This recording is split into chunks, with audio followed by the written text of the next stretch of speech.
Neon lights are cutting through the night.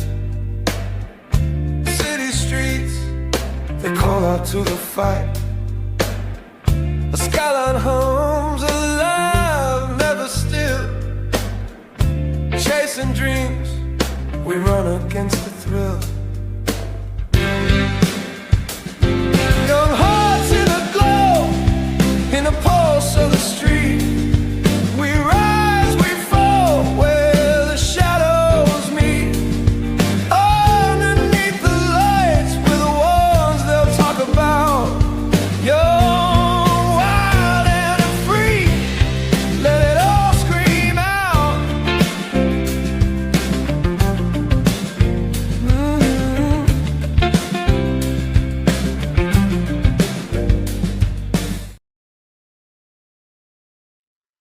Morning, jerks. How you doing this morning?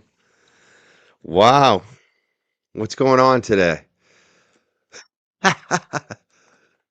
Of course, my computer wants to restart. No restart right now. Don't try to restart on me. No, no, stop it. No Windows updates. God damn. Ah, ooh, I'm out of breath. Running up and down the stairs, trying to get this all set up today. Hopefully we have this. I just called down to the court, got the court info. Hopefully we're good. I don't see any I don't see any networks airing this. It looks like everyone's at the Clancy hearing, just as I expected. No, nobody wants to touch this in the mainstream media for obvious reasons. I have a feeling it's probably because of comments like this. This is probably why nobody in the mainstream media wants to cover this, because of the audience, the clowns. Is this Maureen? Is she calling me a loser right now while she's watching? Good morning, Maureen. Well, maybe she doesn't like turtle. I don't know. I wonder who she's calling a loser. Good morning, Donna. How you doing, Donna? Yeah. Good morning, everybody. I'm ready to go. I am ready. I'm ready to go. I'm wondering how many people are going to be there today. Who sings my intro? It's a AI. It's SK27 Music created that for us. He's got a YouTube. Check him out. SK27 Music. Great guy. Good morning, Granny. Good morning, Misbehaving and Philly 1010. Loving you all. Good morning. Good to see everyone up early. We're all ready to go. A lot of you watching too. Oh, there it is. How's Kate feel? I don't know. Ask her. Why don't you ask Aidan to ask her? He's buddies with her. He's the one obsessed with her. He's the one that hired her and worked with her for 2 years. Why don't you ask him? Because I've never actually met or spoken to Kate Peter. She threatened me one time, but Aidan had a full-on relationship. Maybe ask him, Maureen. He also filed like an HBO against her, didn't he? That's kind of weird, man. Is he scared of her? Jesus Christ. It's funny how they said I was scared of her because she came after me, Tully, all that time ago. But I never had to go to court and ask for a prevention order on a woman. Jesus Christ. Are we doing the Clancy thing today? I don't think so, because it's just going to be jury selection. It's probably just going to be a judge reading some instructions, and nothing's going to happen today. They're just all there, the media, just to make a big spectacle of it, but I don't think anything's going to happen today. We will be covering it when the trial starts. So if anything happens later today with Clancy, excuse me, maybe we'll cover that, but we'll be covering it this week.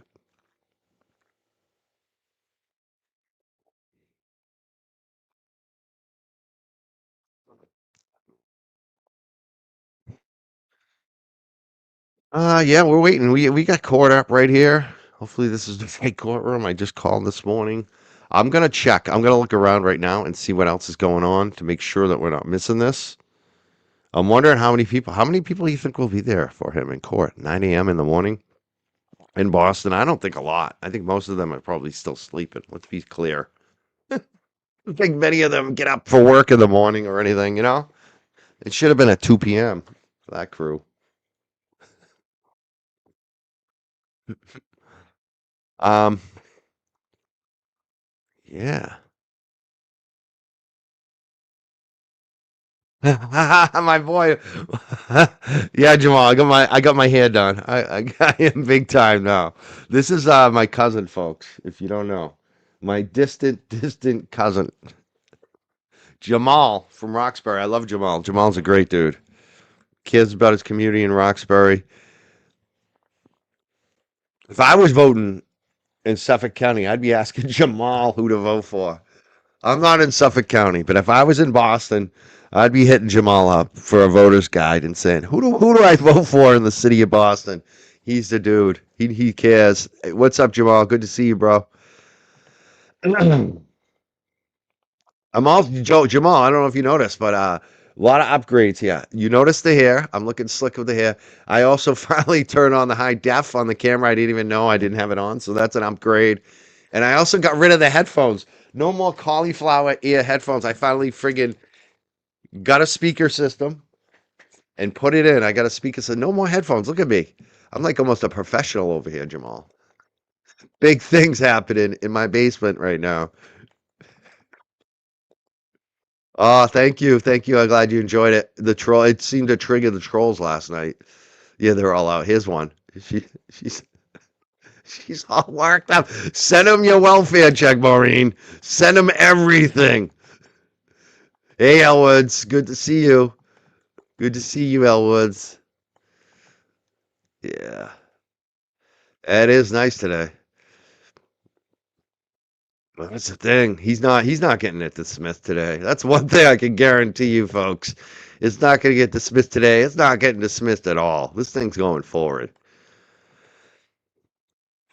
I'm ready for prime time. Prime time, basement time.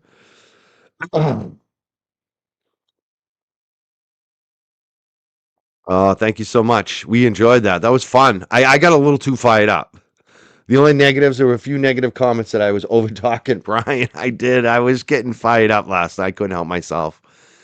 Jesus Christ. Calm down, Mike. Fucking calm down.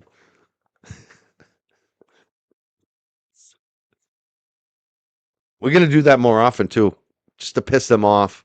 There's a lot more upcoming here on this channel. I can't wait. But Brian's going to be a regular. There's going to be some other regulars back on the show very soon, too. You just finished laughing last night? Great. Now, I just keep me updated. Is anybody else streaming this right now? Or are we all waiting? Because I don't want to be the one that doesn't have the stream up if we get the wrong stream. Sometimes they F up and give us the wrong stream number. But the lady I talked to this morning seemed like she knew what was going on. We'll see. Looks like nobody else has it up right now. We're waiting. We're waiting. We're waiting to see what happens this morning. Oh, damn.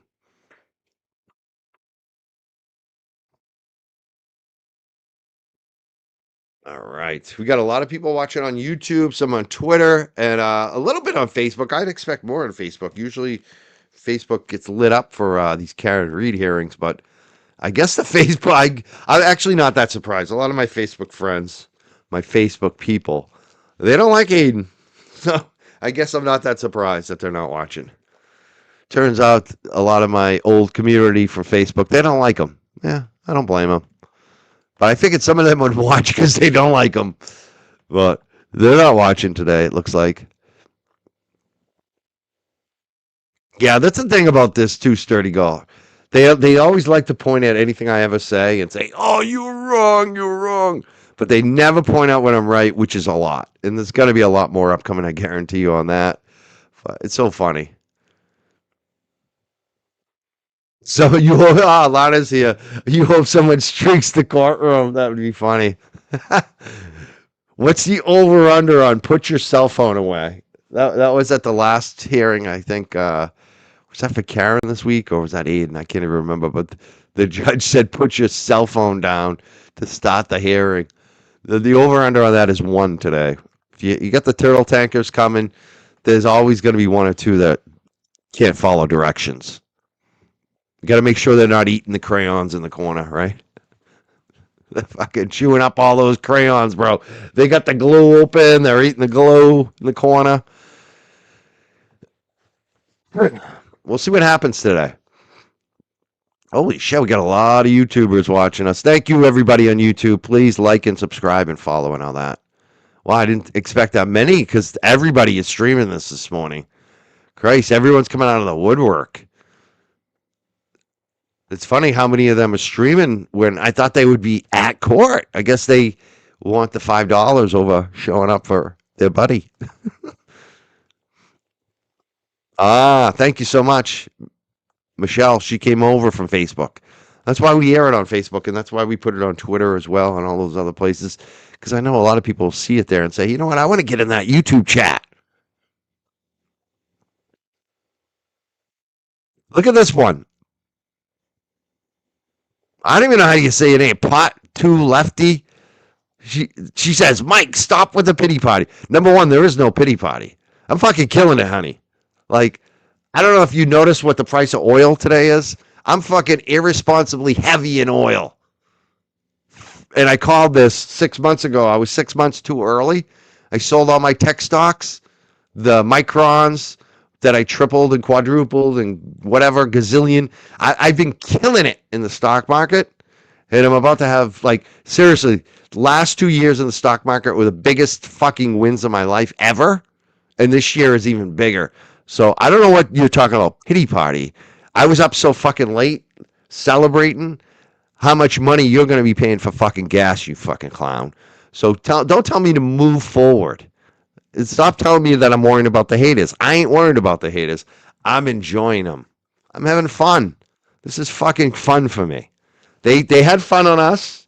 Now that they're wavering, and now that they're fighting each other, and now that they're lining each other up, I'm fucking enjoying this. So don't ruin my parade. Please stop saying that to me. If you support me, fucking support me.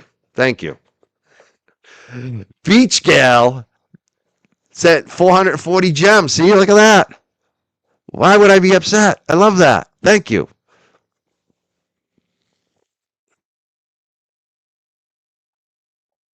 Yeah, and my numbers are up, and my content's up, and I'm excited again. I am. I'm excited. Do I sell my Bitcoin? I would. Shit, I think this stock market is going to crash today. Who knows what's going to happen with the Bitcoin? But I'm buying gold, silver, oil. I mean, that's what I own right now. Gold, silver, oil companies.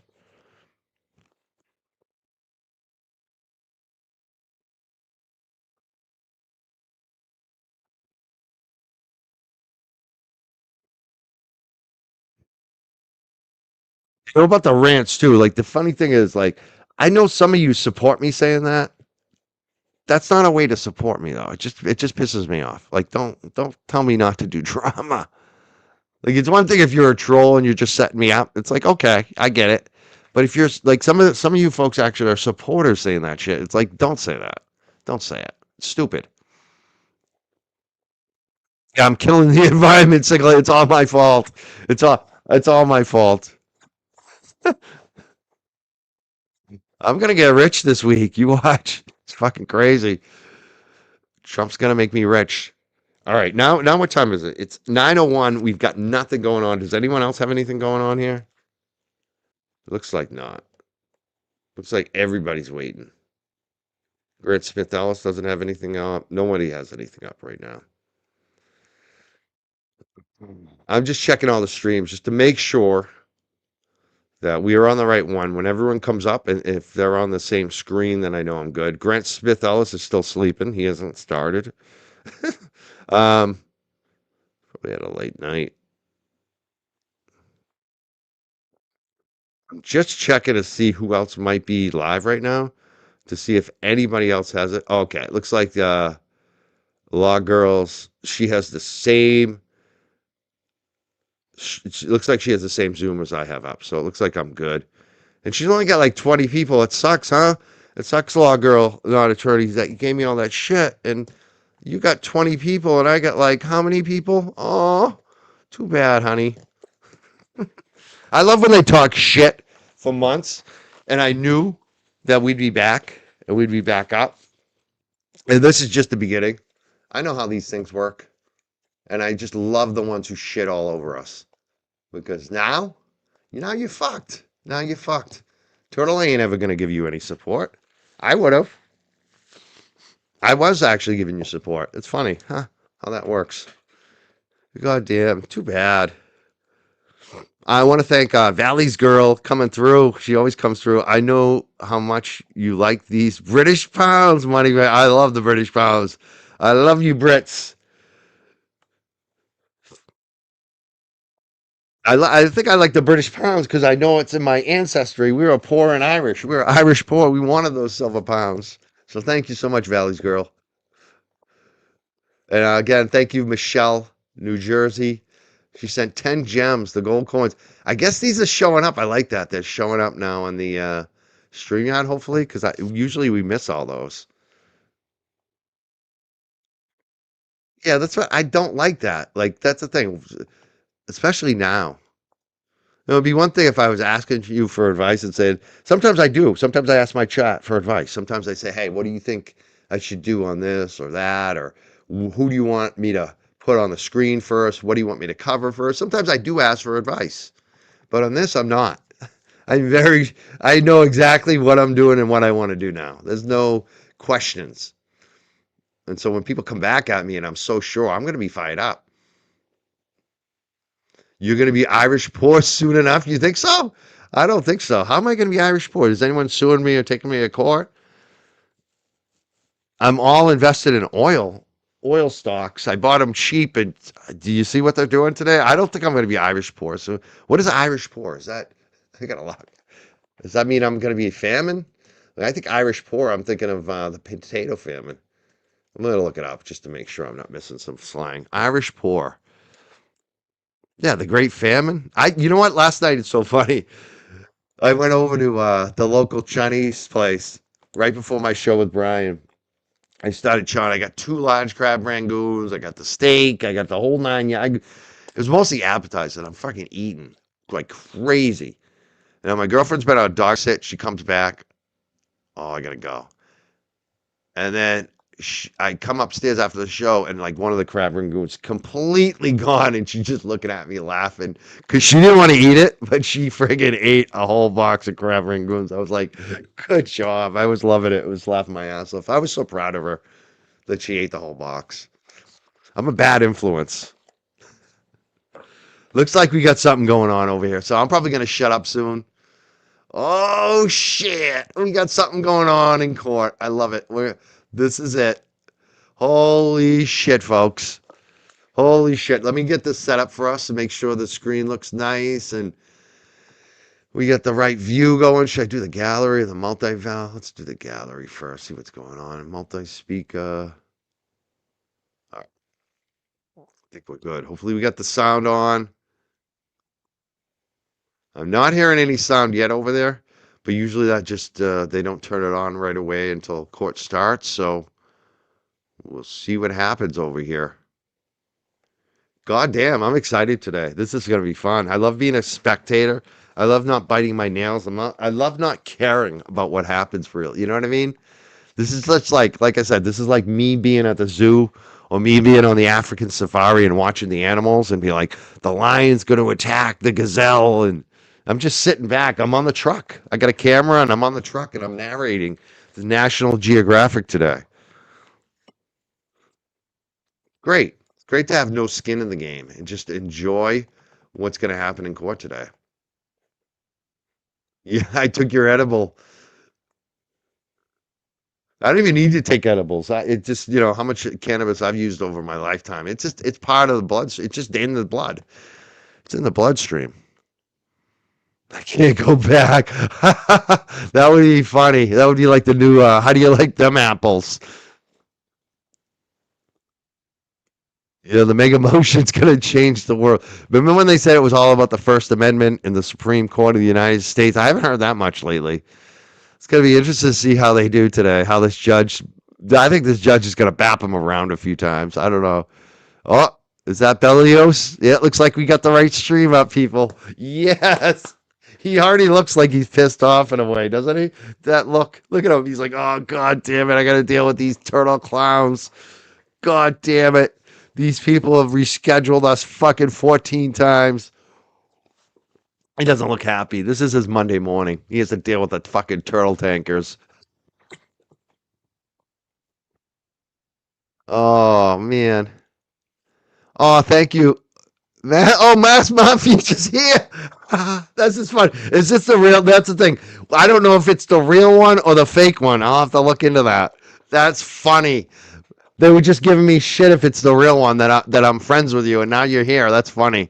We don't even. I mean, You haven't registered with the SJC.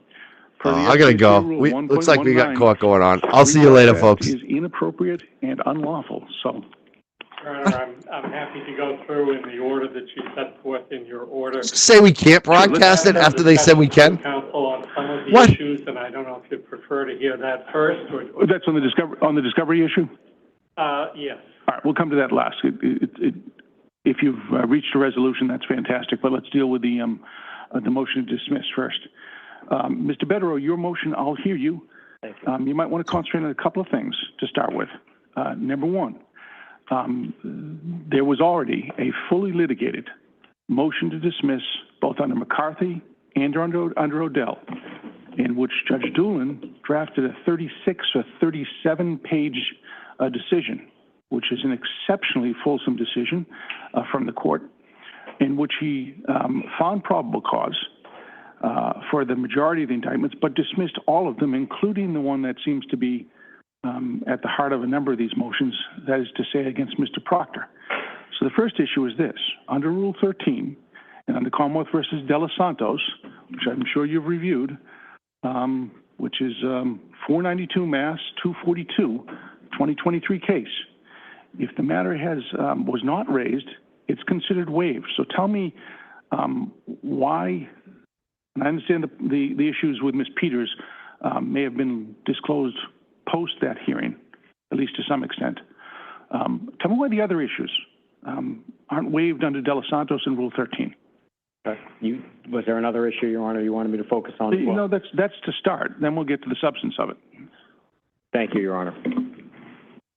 Judge, it is true that many of these issues existed in a grand jury transcript and motions that were ruled upon by Judge Doolin. That is correct. And Rule 13 does state what it states, but there is case law which also states that the court does have the power to reconsider or reevaluate issues which were not brought to the court's attention. Now, in this particular case, there's no question that issues that related to the wiretapping, the uncharged wiretapping, for example, could have been raised. As the issues related to some of the videos in this case, the name changes, the court should be aware that for whatever reason, that snuck by everybody, including Judge Doolin, including Mr. Cosgrove and some of his filings.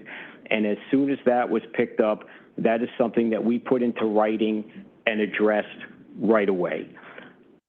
The reality is the grand jury in this case was not proper. I mean, I think, and I'll get to that in a minute after answering Your Honor's question about the waiver issue, but in terms of the form over substance. Well, it's not really form over substance. It's substantive. Rule 13 is substantive. De Los Santos is substantive. And there's a reason for that. And the Commonwealth in their opposition has pointed it out. It's because you can't keep retilling the same ground over and over and over. At some point, you got to move forward. So it's not just form over substance. So you got to give me a little bit more than that. Well, Haskell permits it, Judge. It does at the court's discretion. Right. But you got to have a reason. Absolutely, there is discretion of the court to ultimately decide what should be done and what shouldn't. But where the court sees prejudice, the court respectfully should act. Now, again, with the videos that were mislabeled, the Commonwealth shouldn't benefit from what is clearly deceptive conduct in terms of renaming items that, again, nobody saw. Judge Doolin himself referred to the names by their improper name during his ruling. Which presumes that Judge Doolin was aware of those names and didn't find them to be of any substance because he watched the actual videos. I don't know. Well, the actual videos that were presented to the grand jury, Your Honor, were 40-second snippets of hours-long video, which were not grand jury exhibits. So respectfully, there's no way that Judge Doolin could have watched those videos because Mr. Mello and he watched the clips, no doubt. Yes, but the clips are tiny segments of larger videos that, again, when we get to the real meat of what I want to discuss with the court, would show the full context on the critical issue in this case, which is only one, and that's Mr. Kearney's intent. That's the only issue that was really before the grand jury, and none of that was seen in Judge Doolin's opinion because none of that was before. Because it wasn't raised. Well, it wasn't raised, but it wasn't known by anyone. Now, again, could it have been? Yes, but the court has the discretion. But it was known because Judge Doolin referred to it by the titles that you think are inflammatory. Yes, those are the names that he was provided by the Commonwealth that were changed. Those were the improper names. Names that the Commonwealth knew in advance were not the proper names and were changed. And ultimately, Your Honor, as a matter of discretion, there's no prejudice to the Commonwealth here by having this. I suspect this argument, which is a fair argument to make, is their primary argument because they don't want to talk about what actually occurred in the grand jury. And the fact of the matter is everybody sees it, everybody knows what it is, and it ought to be addressed. If there's no prejudice to the Commonwealth, the court should hear it. No indictment should be tolerated when it is rife with misleading evidence, distorted evidence, statements of prosecutors and police witnesses saying, in my opinion, it was this man's intent to commit witness intimidation. That's outrageous behavior in front of a grand jury. And when you get down to brass tacks in this case, that's all that this is about. They misled the grand jury on the only issue that matters, which is whether Mr. Kearney's intent was to commit witness intimidation or not. The conduct at issue is open and shut. It's the videos, not the videos that were submitted into the grand jury. Those are tiny snippets. The conduct and the context of Mr. Kearney's intent are contained in the actual videos. And what you have at this point, it's very similar to Odell itself. In essence, you have prosecutors cherry picking 30 seconds they like out of a 2-hour video and saying this proves his intent was to intimidate witnesses, but not letting the grand jury have access to the other 2 hours, which show him saying, I want to bring awareness to a miscarriage of justice involving Karen Reed. I'm petitioning the government to address that. I believe that these police officers are corrupt. We're doing this to bring justice for these people. The grand jury had a right to that. And the best example of this, Your Honor, to get a full picture of what you're dealing with is all of the picketing counts in this case are from this so-called rolling rally. That entire video, the whole rally was recorded, video recorded by Mr. Kearney, literally the crime, if you will. They didn't introduce that video, but what they did do was admit 58 seconds of the rolling rally, which the honest name of that video on YouTube was Canton, the rolling rally Justice for Karen Reed and John O'Keefe. They took 58 seconds of that video. They introduced it as the title of that video is Don't Feel Sorry for the O'Keefes.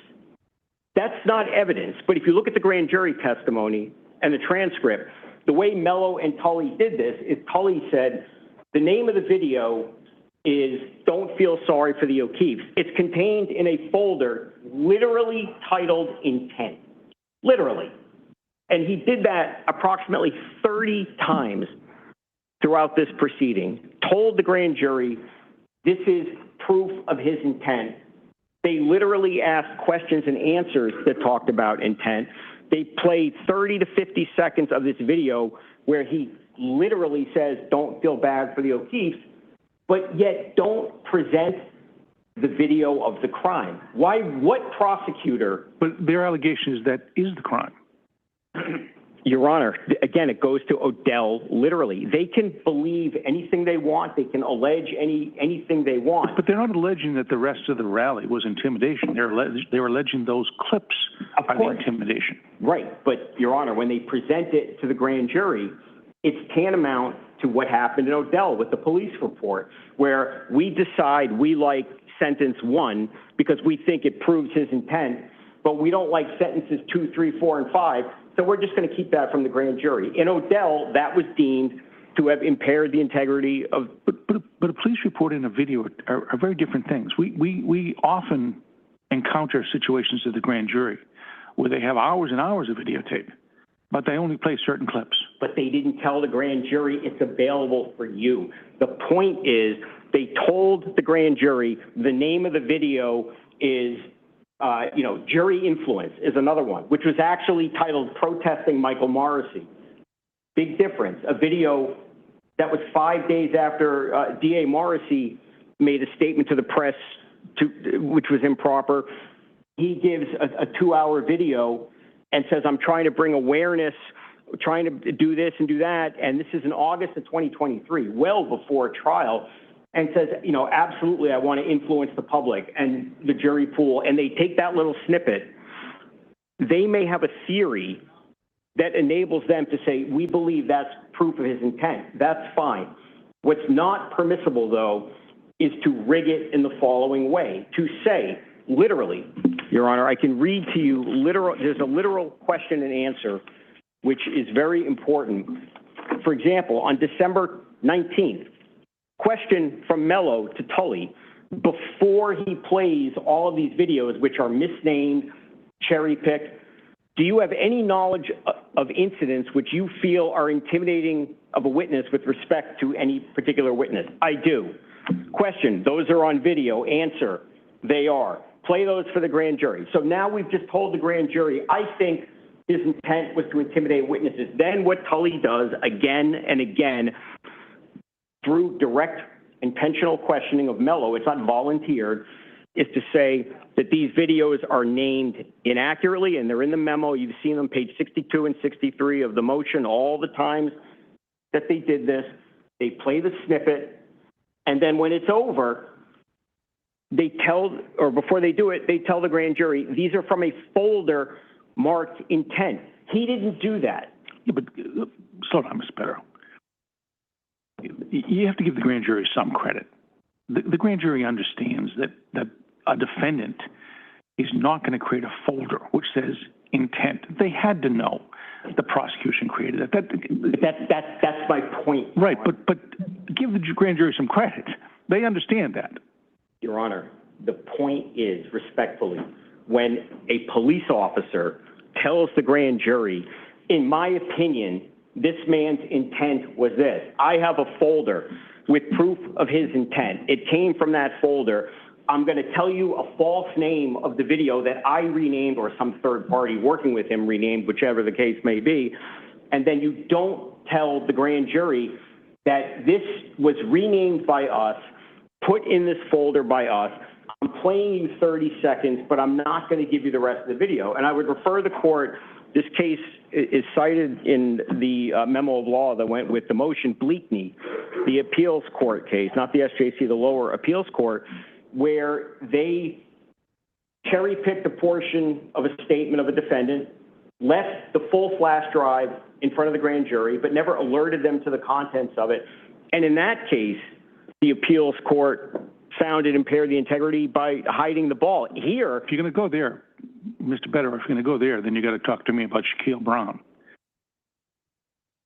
which is the SJC, in which the prosecutor dumped in at least 100 pages of prison records, in which the prosecutor dropped in telephone logs, all of which had never been looked at or never been read. And the SJC said, well, it wasn't so good, but that's okay because it didn't change the analysis of the evidence, which takes us back. And this is the yes, sir. Slow down. This is the difficulty that you have. So this is why De Los Santos does matter, and it is substantive. Okay, this is why Rule 13 is substantive, because you already had a very thoughtful, all right, a bulwark, if you will, from a judge. All right, a very thoughtful judge who examined in detail the entirety of the grand jury, found it to be free from prejudice, and more importantly, found that the evidence was substantial enough to issue an indictment. So that brings us back to the court's analysis in Shaquille Brown, which I'll give you the site if you like. I have 490 171, and I'm very familiar with that case. All right? In that case, the court finds clearly they shouldn't have done any of those things, but finds it didn't impair the integrity of the grand jury, which does, and this is why De Los Santos is substantive, because Judge Doolin's already made that determination. So you got to get around that. I'm happy to, Your Honor. The difference with Shaquille Brown and Judge Doolin's decision and why it matters here is context is everything in terms of his intent. Oh, he is but in Brown, they're trying to show joint venture, and they dump in prison records they haven't even read. Judge, I'm bringing it to this case, okay? Yeah, but this is the SJC telling me this. I understand that, but the facts here matter, and the context matters. And just because the prosecution has, a one-sentence explanation of what they say and a grand jury ultimately determined was proof of intent after they were told what his intent was by the prosecutor, by all the reasons that we spoke about earlier, context is everything. If there is a long statement that is talking about protesting and bringing awareness and making jokes and all kinds of things, and there's a comment in there that I like that comment, just give the grand jury the whole thing. The role of the grand jury is fact finder. The problem in this case is that Mello and Tully decided to be prosecutor, detective, grand jury's not really, fact finder. Grand jury's not really fact finder. Grand jury's more of a gatekeeper. But go on. But they have to, Judge, respectfully, they're not. They have to find the facts to support an indictment. And in this case, they literally did, but they were misled, and context matters. A grand jury is entitled not to everything in the world. It's clearly not a trial jury. We all understand that.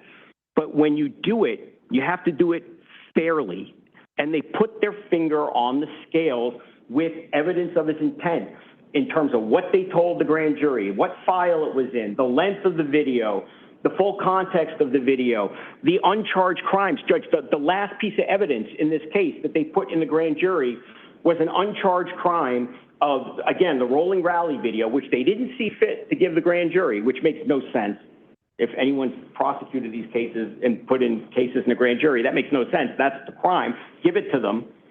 But what they did was they tried to suggest that he was harassing and intimidating the O'Keefes, who were not even charged victims in this case. That's how they finished the grand jury. That is clearly a design to prejudice, to smear. They put in evidence of an uncharged wiretapping and read the statute that said this is punishable by 5 years and never gave a curative instruction, never withdrew that charge.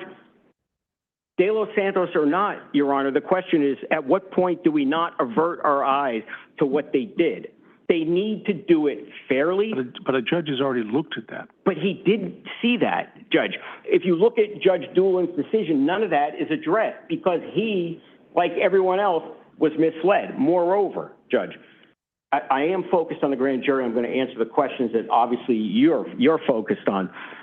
There was a second component to the motion for extreme government misconduct, and there's no reason why. Well, I'll listen to you on the Peters stuff. I mean, I think if Peters wasn't known to you, I think that's fair to discuss.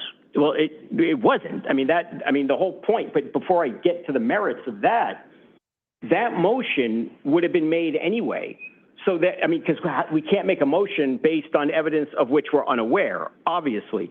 And at that point, if you're making a motion to dismiss for extreme government misconduct, there's no reason why the court should not consider as a facet of the misconduct that occurred in this case what occurred in the grand jury before.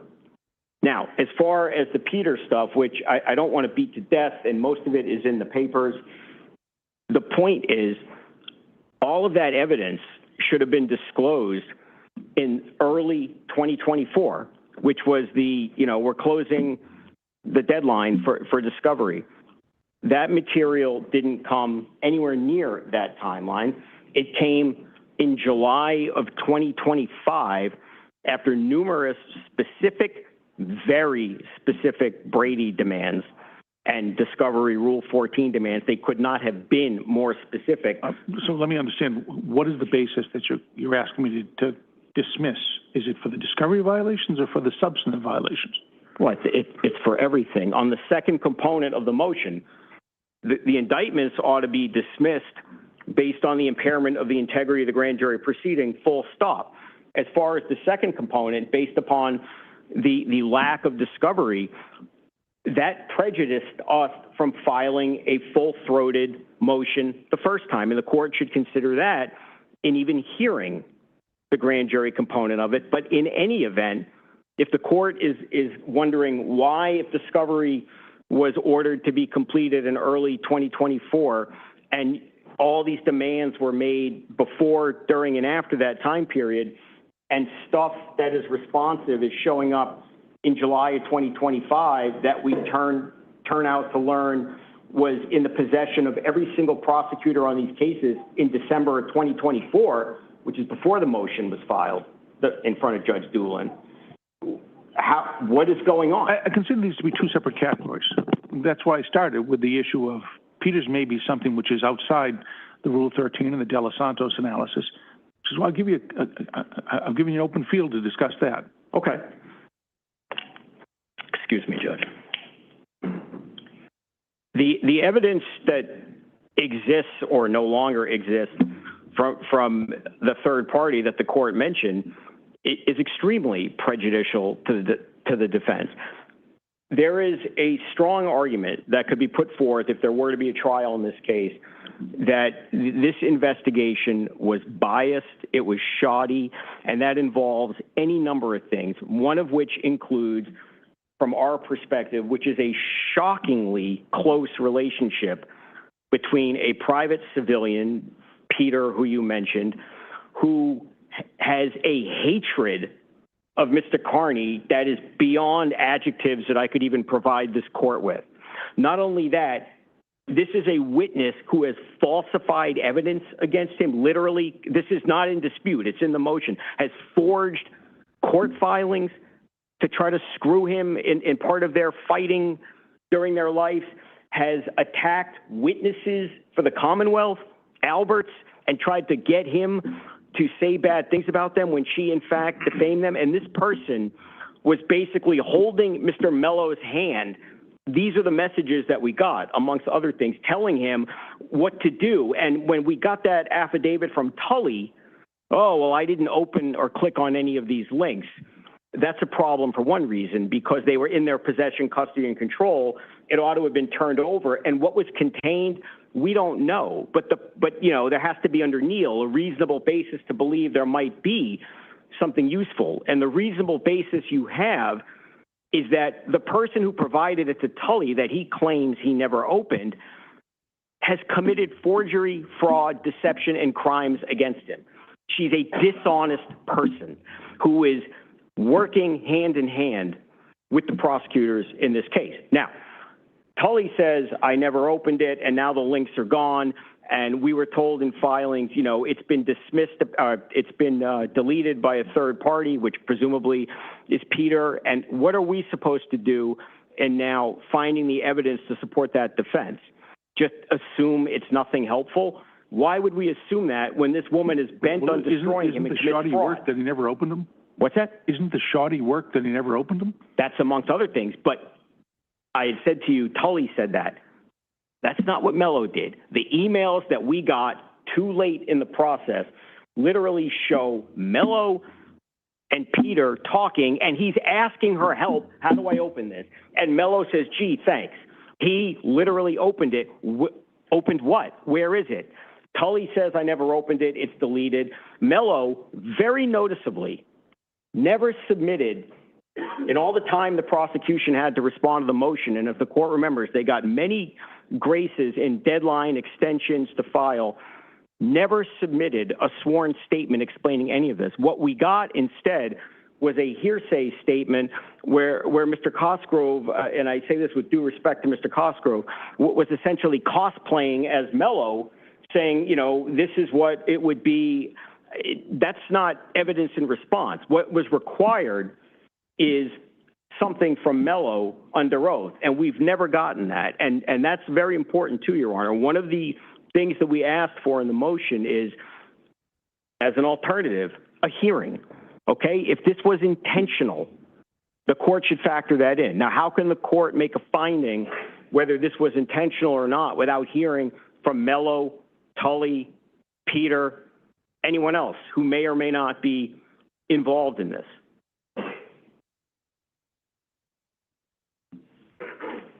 How does this affect the grand jury presentation? Well, Peter, I just want to see the argument. I'm not. as far as the grand jury goes, it's either Tully or Peter who renamed these files. Now, Tully knew the full name of the files. But according to Tully, he doesn't open it. So I'm just trying to, you may have a separate argument. I'm not saying you don't, okay, as to what the relationship between Mello and Peter was or was not. I'm just trying to make sure I understand your argument. Is this part of the Odell or is this some separate motion? Well, on some level, it's a hybrid. I mean, there's clearly the Odell component. But I got to understand what that hybrid is, Right. counsel. Because No, you give me kind of a mishmash here with all sorts of stuff in it, and I'm trying to sort it out. Judge, there's a standalone Odell motion, clearly, about impairing the integrity of the grand jury proceeding. We also filed... But how does, go on, I'm listening. There is a second motion to dismiss for extreme and egregious government misconduct based upon... beats me a separate motion to dismiss based on what you filed, Mr. Betteroff. No, Judge, it's a second point. All right, this is the problem with what you filed, but we've discussed that already. I can't discern that there's a second motion to dismiss. Here it looks like a big Odell. Judge, we don't know what missing evidence we didn't get.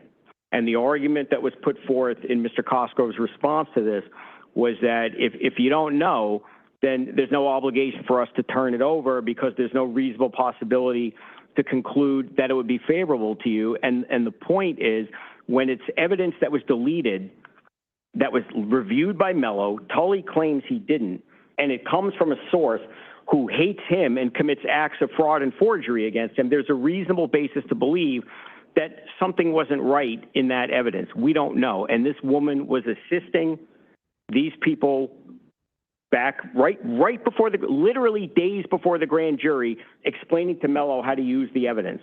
What is that evidence? She sent a folder titled Intent. That may we don't know, but that may very well be the clips, the change names. She'll probably deny it. She'll go online and deny it and scream and yell about it.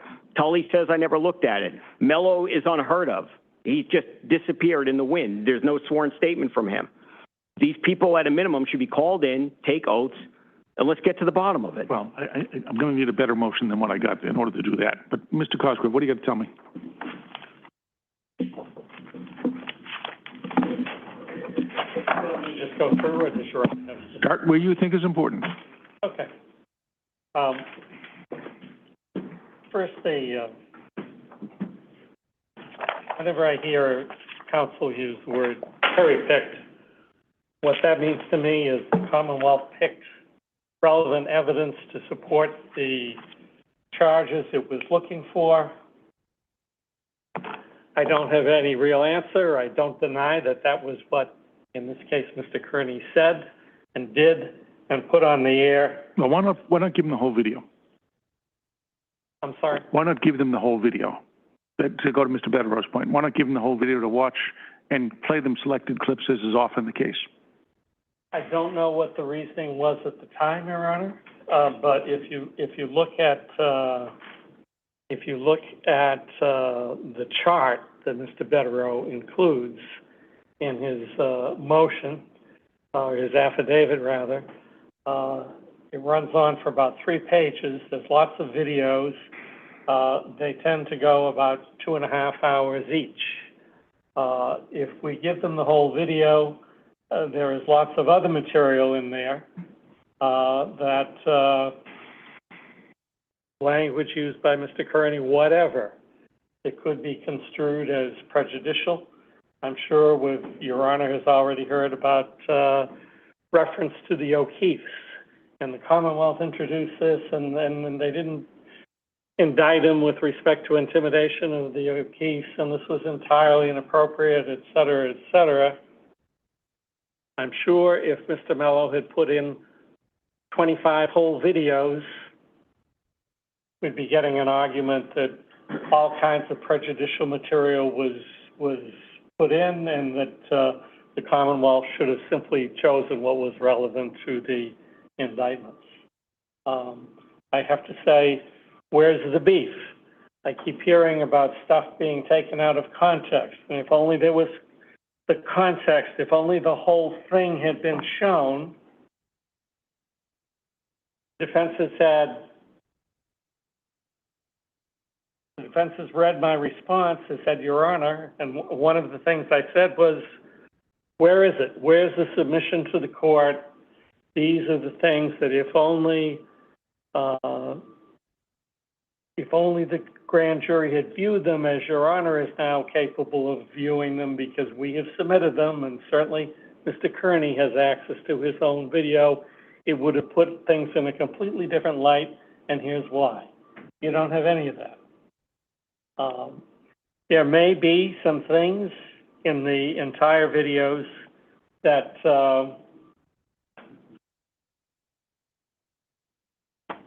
for example, Mr. Betterow says, at one point, Mr. Kearney talks about how he's going to expose corruption or something like that. Or Mr. Kearney could have 16 different motives. People have more than one reason for doing things, for putting something in. Some of those motives may be good motives. But those motives are irrelevant. All the Commonwealth has to prove is that one of his motives was to intimidate those witnesses. That's what's relevant. Furthermore, I think, as Your Honor alluded to, we can infer a certain degree of sophistication on the part of the grand jury. Nobody watches even the evening news and sees a snippet of a Trump press conference or something going on in the city of Boston or an excerpt from what's going on in court and leaves under the delusion that other things weren't said, other things weren't happening. They understand that the news media selected what they considered relevant and showed that. In fact, I think that's what Mr. Kearney does on his own broadcasts. People are sophisticated based on years of watching news shows and years of, at this point, watching the internet. There's nothing to stop a member of the grand jury, and for each of these witnesses, grand jurors had an opportunity to ask questions, and if you've read the grand jury transcripts, you know they did ask questions, and they certainly could have said, you know, you're only showing us a snippet here, we'd like to see the whole video. Nobody did that. Are we going to put this on the grand jury to make sure they get a square presentation? No, I don't think we're putting it on the grand jury. I'm simply pointing out that in addition to the other points I've made, the opportunity was there. Nothing was being concealed. I think the practicalities of presenting the grand jury with however many hours it would have been, 26, 46, however, these shows of Mr. Kearney's run about 2.5 hours, would be somewhat absurd, frankly. I think the Commonwealth's obligation was to show what was relevant, and that was what we did. Okay. Tell me about the issue, your thoughts on the issue with Ms. Peters and Mr. Mello. All right. With respect to Ms. Peters, I want to make a couple of points. One is Mr. Betterow raises this issue of the prior federal court suit, which Ms. Peters apparently admitted to having forged a document or something of that nature. Well, Mr. Kearney would be aware of that because he was involved in it. But there is no reason why the best of prosecutors, when somebody comes to them with information, they may check out the information, which is what was done here. People went and looked at the broadcasts that they were pointed to, why they would go back and screen for federal court cases to see if the witness had previously been involved in a federal court case. I don't know. It's not a search warrant where you're trying to establish the veracity of the informant, and maybe you do some research in that case, although I think it would be rare that that kind of research would be done. So the suggestion that the Commonwealth knew or should have known that this witness was tainted in that respect, I think is somewhat absurd. To the best of your knowledge, were any of the Peters materials presented to the grand jury? The Peters materials were presented to the grand jury in the sense that there were a couple of audio recordings that were obtained from Kate Peters, which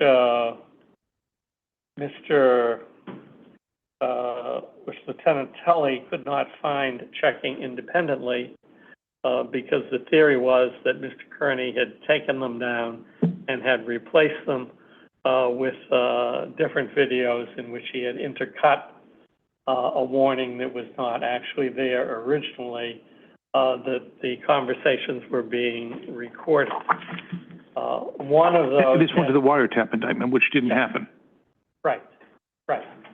So those are the only two. The rest of them, whatever was brought to Lieutenant Tully's attention, and I can't tell you the extent to which they were brought to attention by Kate Peters or the extent to which they were brought to attention by the victims in this case, who were obviously not happy with some of Mr. Kearney's broadcasts about them, or by both.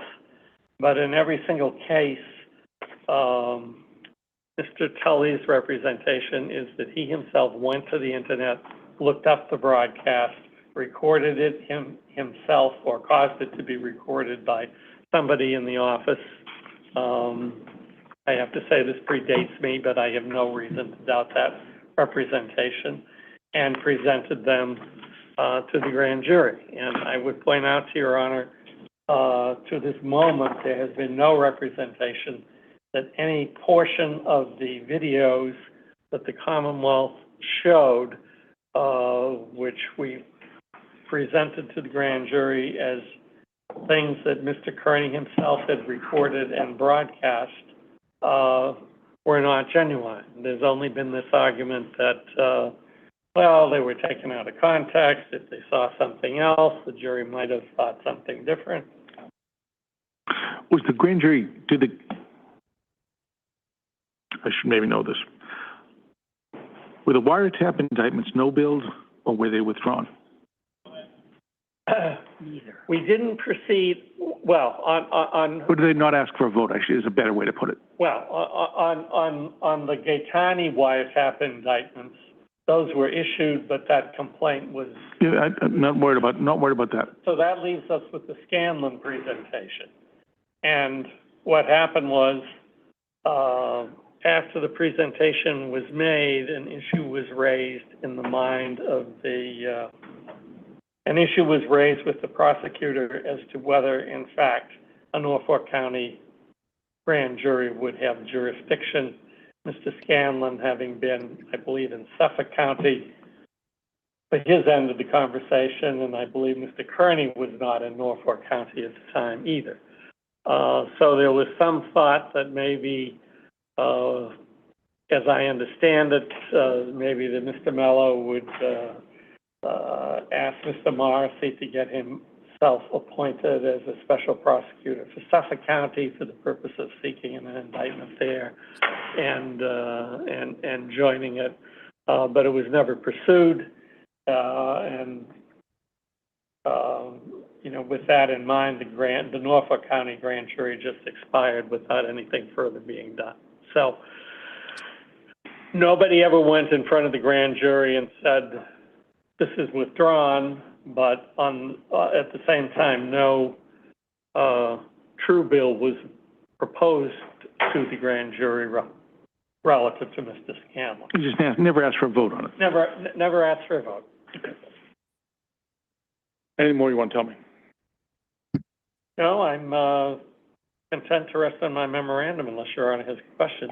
Mr. Betterow, I want to go back to this Peters thing, because I'm struggling to understand exactly what your basis on the Peters evidence is.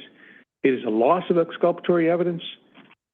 Is it, I don't know, you tell me, because again, the motion comes in as an Odell McCarthy sort of, and then goes on for many, many paragraphs, but never really tells me much about why this is important. So is it an Odell, or is it a Commonwealth versus Willie loss of exculpatory evidence?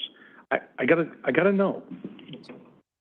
We don't know what Peter evidence ended up before the grand jury because nobody seems to have it. What I can tell the court is she provided a copy of a Scanlon alleged illegally wiretap call. Which isn't part of this indictment. No, but to get to the point where they just said on the Scanlon evidence, we just never asked for a vote. What they never did is what every prosecutor should have done, which is instruct the grand jury, disregard that. They didn't do that. I mean, that kind of just slipped by in that exchange that was just had. You put forth uncharged crimes of wiretapping and actually tell the grand jury this is punishable by up to 5 years in prison. For whatever reason, it doesn't matter. You choose because you think there's no jurisdiction or not. What Mello was obligated to do as the legal advisor to the grand jury with a duty of fair dealing, not to be an advocate, but a fair and honest broker, was to tell the grand jury, you must not consider any of that. You should not consider that evidence. You should not consider any possible penalty. So where did that come from her? We don't know. We also know that she sent evidence to Tully and I believe also Mello saying, I have taken clips from videos which show his intent in a folder named intent. We don't know where that came. Let me try to separate this out because I'm trying to understand your argument and be very fair to you, okay? It doesn't sound like there's any argument here there's a loss of exculpatory evidence. Correct. All right, so we can take that off the table, right? Yes. Is that a yes or a no? Yes. All right, so I don't need to worry about that. So what I'm now left with is the argument that the information, the only information that we seem to have right now with regard to Peters is the Scanlon non-indictment, right? Does that seem about right? And sending clips from videos in some folder named intent to Tully, that as well. But we don't know that any of that got in front of a grand jury. We do not know if that's literally what he used, correct? Right. So what we do know is that the Scanlon information got to the grand jury. We believe so. I mean, I can't tell you if they took her version and found But we know there was testimony about that, or evidence about that. There was testimony of that uncharged crime that was now left there. I'm really trying to hone down your argument to something I can get my hands around. All right? Now what we're left with is the question of whether or not the grand jury was, under Brown, tainted by the inclusion of that evidence. It's a high standard, really difficult, given Judge Doolin's findings already. Or whether or not Mello had an obligation to instruct the jury on the law about that now withdrawn or not pursued indictment. Does that summarize the argument? It does, and Your Honor, I can't fathom a world in which a prosecutor... I'm just trying to make sure I understand the argument. I don't need further argument on it. I'm just trying to figure out if that's the argument. Of course, he should have instructed the grand jury to disregard prejudicial uncharged crimes, which could result in somebody going to prison. Yes. But I still have to go back to the Brown issue of whether or not it affected the integrity of the grand jury. You have to determine whether it affected the integrity and ultimately whether it mattered. And, in terms of, did it probably influence the grand jury, the Mayfield standard, something else the court should consider about whether any of this matters.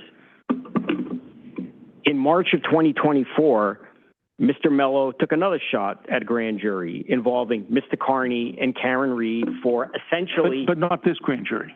No, but... All right, then we don't need to go there. Your Honor, if I can have 10 seconds of leeway, none of the misconduct occurred in that grand jury. And what happened? The same allegations, same type of evidence, and that case was no build. That's a whole different ball of wax. That's the point is, could it have Mr. influenced? We don't know. I'm not going to guess about the grand jury presentment that I've never read, I've never seen, and involves a far different set of facts than this. All right? Whatever, I don't know the details of what happened or didn't happen between Mr. Kearney and Ms. Reed. I don't know and frankly don't care. Okay? What I care about is this grand jury. Okay? And much of that communication back and forth, allegedly with Reed, allegedly between him, it's not before me. I'm not going to draw an inference from that. I can't. You know that. I'm not asking you to. It's the same video. You just did kind of. No, Judge, I'm not talking about anything other than it was the same video evidence and Tully talking about the same things and admittedly... I'm going to guess there was a whole lot more to that grand jury than these videos. Not much. Whatever. It's not what I'm not before. Understood. Me. I'm not reviewing it. I don't have access to it, so I can't draw a conclusion as to whether or not it affects how it compares. So that's, believe me, the last place I want to go down the road and figure out any interaction between your client and Karen Reed. That's got no part of this trial. All right, not fair to anybody. Okay. All right. Anything else you want to tell me about this?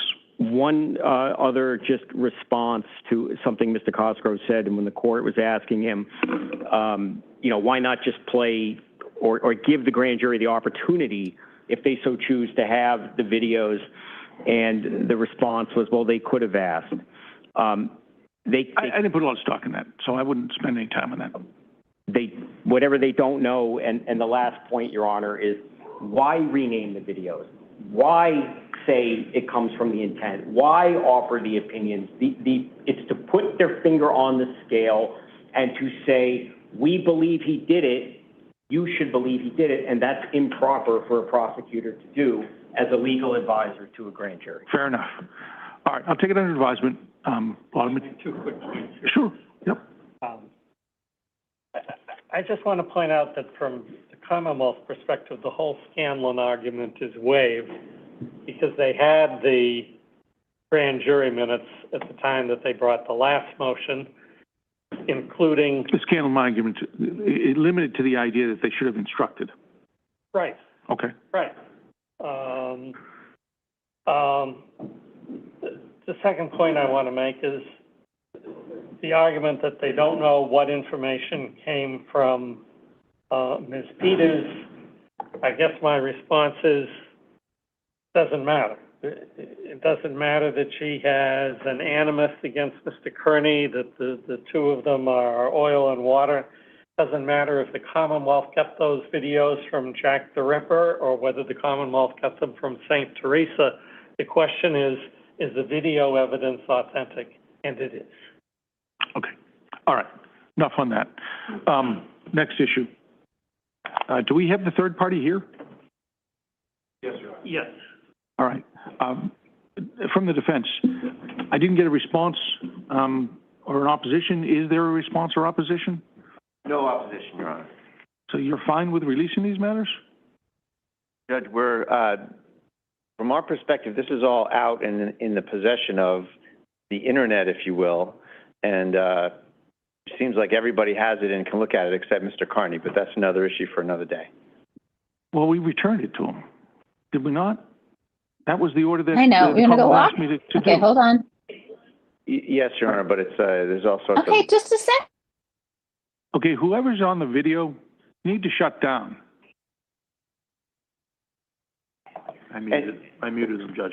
And further, Your Honor, Mr. Kearney provided Attorney Diller with all these communications. So this is not an issue? Because my intent, frankly, my first impression here is I want to protect Mr. Kearney's rights not to have these investigatory materials released. But if you're okay with it, I'm not going to stand in your way. I appreciate that, and if you're inclined to do that, I certainly would ask you to do it. Well, you didn't. That's why I asked you if you opposed it, and you said no. So But if that's your inclination, any layer of protection we appreciate. But unfortunately, this is out on the internet. Number one, he's given it to Mr. Diller as a pro se, non-party deponent. So why do you need it from Mr. Diller? Why do you need it from me if you already have it? I don't know that I have it. I know that I just got a link from Mr. Kearney a couple days ago because I went into our case and also got a motion to compel, which was allowed. So I'm entitled to at least compare the two matters to see whether they are consistent and that it's comprehensive. I appreciate... Why isn't this before Judge Gilday, not me? It was before Judge Gilday, and he issued an order. There's a separate issue, which is we've executed a protective order, and any of the materials that will be provided from this case to us will be protected. There's also been a Gilday order that there's no dissemination or discussion of any of the confidential information, so there will be no leaks of data into the world, and this case will come to judgment prior to the O'Keefe case. So we'd ask that we get access to those materials. We know that they are the authentic materials, and we'll execute the protective order, as will the other parties who do not object in the O'Keefe matter. Will all execute the same confidentiality protective order, and it'll be used exclusively in that case. For the record, let's get your name, sir. Attorney Mark Diller on behalf of the O'Keefe family. Thank you. Okay. Anything further? Anybody want to be heard on this?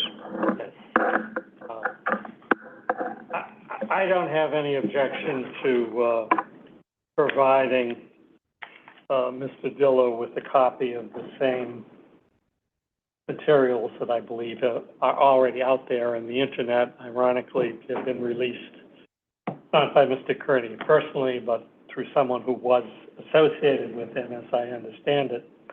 The problem that I'm dealing with is Judge Krupp's protective order. Is essentially found on Exhibit B to the motion to intervene, which is the order from Judge Sisitsky, which was entered in the Karen Reed case.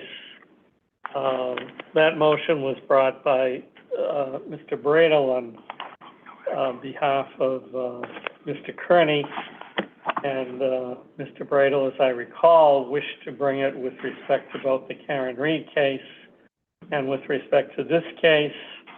Judge Sisitsky announced at the outset that he was only there to deal with the Karen Reed case. He wasn't going to touch the Kearney case, but the language of the order prohibits all agents of the Commonwealth, which would seem to include me at the moment, Your Honor, from requires us to maintain the confidentiality, which is now essentially non-existent, not share, publish, disseminate, or otherwise disclose the data or any information concerning the data. So I may be partially to blame for this matter being before Your Honor this morning, because my position was, I'm happy to give it to you, but I don't want to get caught between an order on the criminal side telling me that I have to protect this information, not release it, not disclose it, and an order on the civil side saying turn it over in response to the subpoena. And this has already been produced by Mr. Kearney on his own? That's my correct, Your Honor. understanding. Yes, Okay. as a pro se non-party deponent. All right. I'll take it under advisement. Okay. Next motion. Paper 139, this was the issue of the items from the team. Anybody want to be heard on this? Yes, I'd like to be. Okay, I'll hear you. Uh, I allowed it provisionally, but issued an order saying it couldn't be disseminated. Right. The only thing I would say, Your Honor, is reading paper 134, which was the impounded report from Mr. Verino. It looks like some of the work has been completed, and there are 2 instances where he's looking for guidance from the court. That's the very last item, Apple iPhone A1549, and Apple iPhone on the next page, where he says the extraction attempt failed and he would need permission and in order to request an attempt by a law enforcement agency. I'm not sure how long it would take to accomplish those things. I haven't had an opportunity since, thanks to Your Honor's allowing my motion, I've only had this now for a couple of days. I haven't had an opportunity to check with somebody with more sophistication than I in matters of electronics and extraction. Someone more sophisticated than I would probably be any 12-year-old I could stop on the street, but I don't really understand what this would involve and how long it would take and what the expense would be. So I'd like a little time to look into that. But with respect to what's already been done, and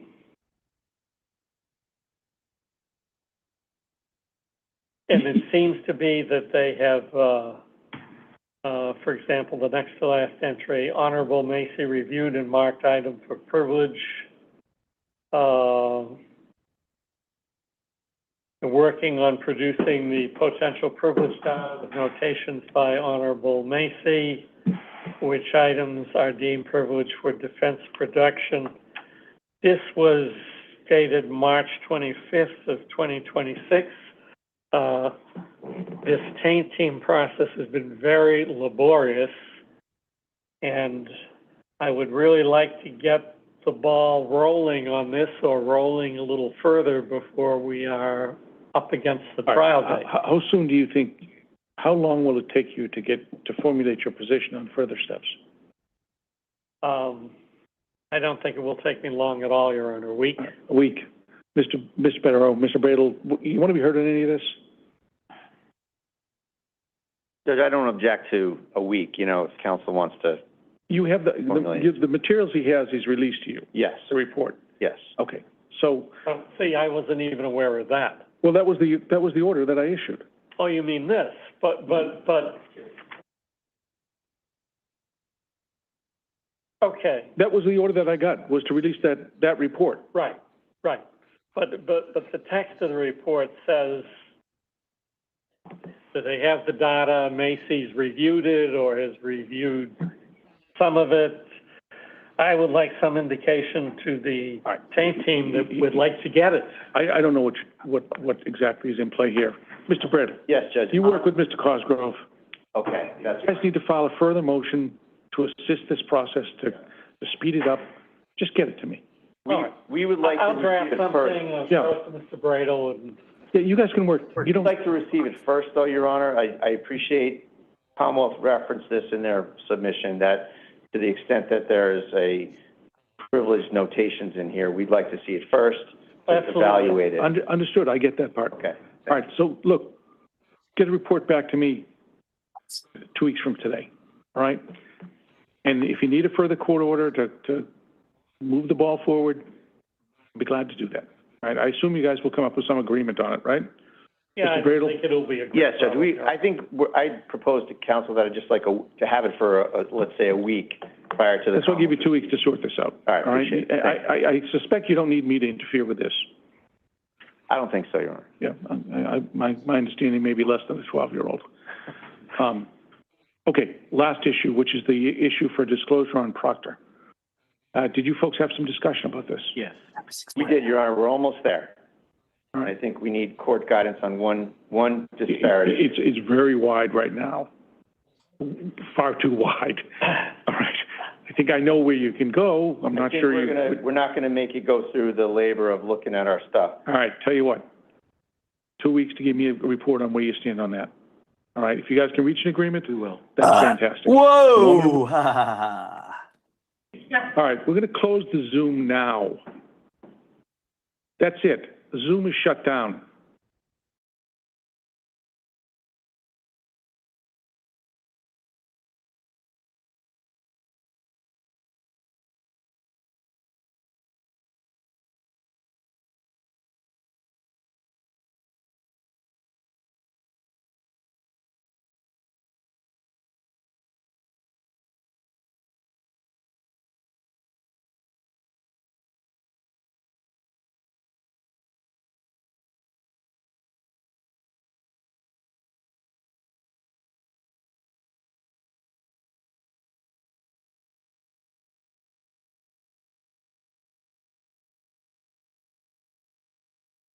If you guys have an agreement and you want to work it out, that's fantastic. If you still need more time to have this discussion, you want to come see me even by Zoom, we can do that. If you guys have, again, if you guys reach an agreement, I'm not going to stand in the way. If you need further clarification after discussion, okay, tell me. I was just hoping to gently push the Commonwealth today to put their position out, which we discussed prior to this hearing, and perhaps Your Honor can make the ruling. I think it's a pretty straightforward thing. Tell me what you think I should know, Mr. Sponsor. Essentially, I have folded my tent, so to speak, and I've agreed to provide information to Mr. Bradel to the same degree that has been provided in other cases where there is Proctor discovery. And Mr. Bradel has agreed that essentially the same protective order will be issued, which essentially boils down to that the materials provided will be provided only for the use of counsel and may be shown to the client, but the client may not receive copies of those materials. Is there any restriction on the use of those materials by the client? I think that's probably what we're Yes, circling yes. around here. Yes. That's my concern, and it seems to me that to the extent that the information, there's really two potential pieces of information. One is case-specific information, anything Mr. Proctor may have said relating to the specific case and Mr. Kearney. That's almost beyond that. Sure. I would have no problem with that being shown to Mr. Kearney. However, it seems to me the bias information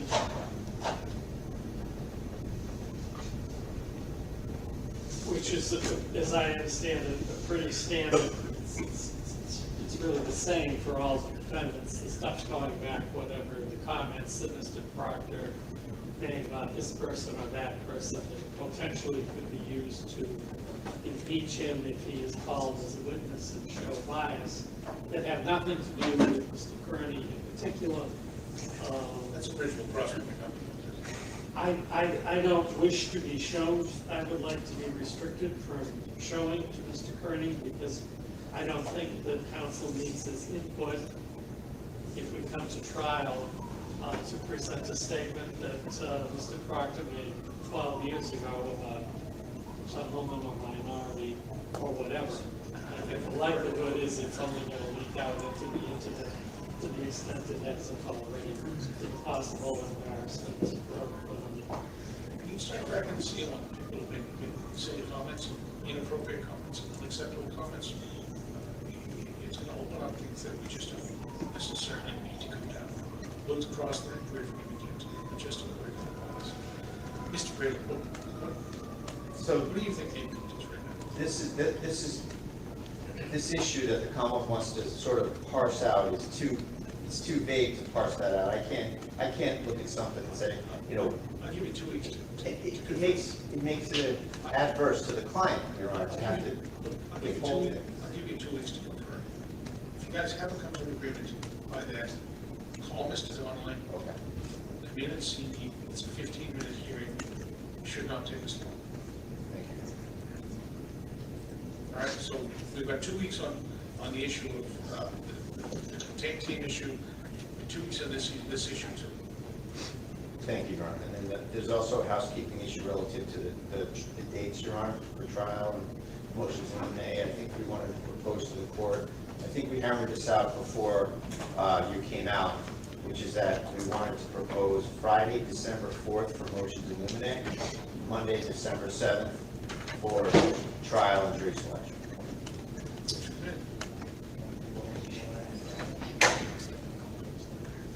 Figure out when she's going to be able to time to use the decisions to prepare. So, I have another concern, Your Honor. I don't know that we need to resolve it today, but I want to put it on the court's radar, which is, this is a Norfolk County case. Where is this trial going to be held? Well, I'm here right now. Let's put it this way. Wherever it happens, it's going to be Norfolk County jurors. Okay? That should satisfy any constitutional concerns. I think that logistically, Plymouth Superior Court would be an excellent location.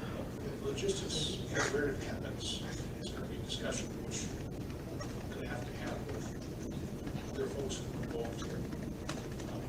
Is it fair I appreciate that. I just want to put it on. Is it fair to say, Judge, that you'll know maybe in September when the next rotation comes through? We'll have I'm in this room until the end of December.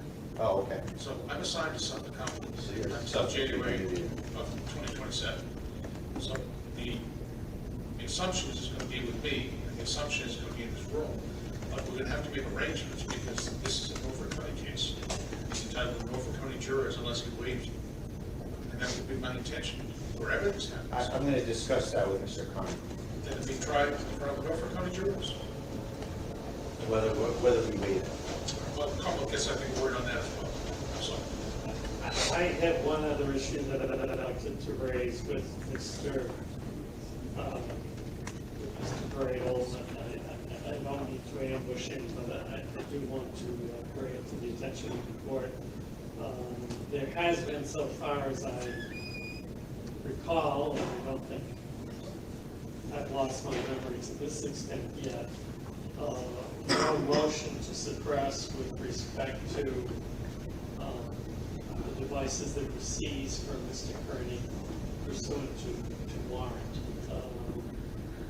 Some of them may not be visible, but we have at least the two cell phones which the search was conducted, and the fruits of that have been turned over to the defense.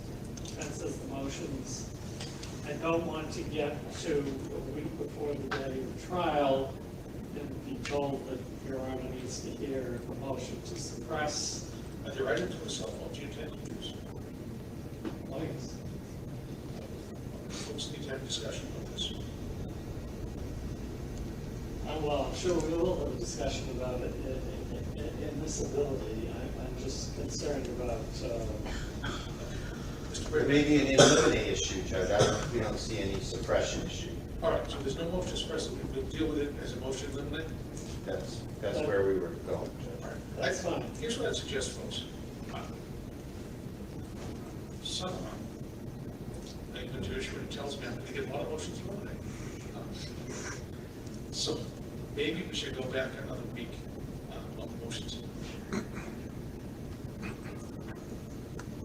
I'm fine with that. Or at least take it to November the 30th, which is the Monday before. We'll bring you in the afternoon and deal with that.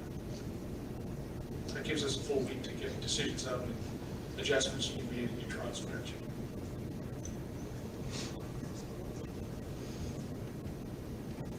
Judge, could we go, can I just confer 1 second?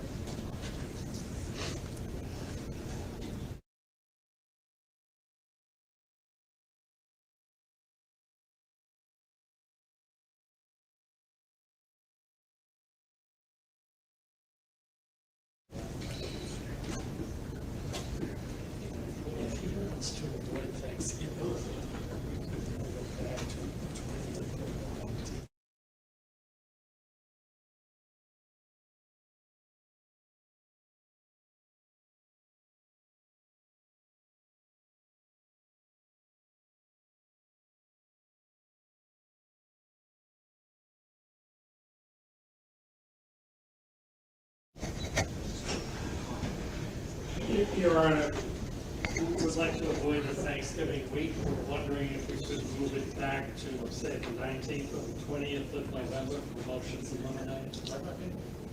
That's a Thursday and Friday. The 18th of November, Wednesday. We do our afternoon lists on Mondays and Wednesdays, so to the extent we can stick with that. 18th? More the better. Okay. Yes, that's fine.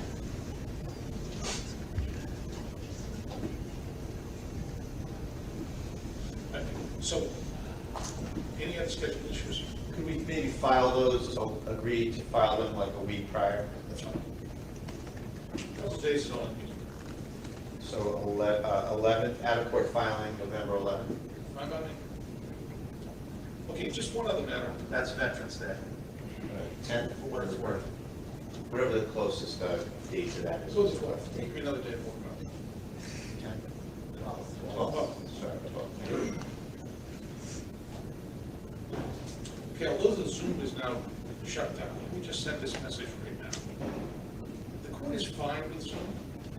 The court is perfectly happy to have the public observe and see the proceedings that are here today and going forward to observe the electronically observe the proceedings. What the court is not going to tolerate is commentary over the court's audio about people's thoughts. Happened 3 times. 3 times is all I need. I'm going to reopen the Zoom for the next hearing. If it happens just once, I'm going to shut the Zoom off and navigate through Zoom going forward.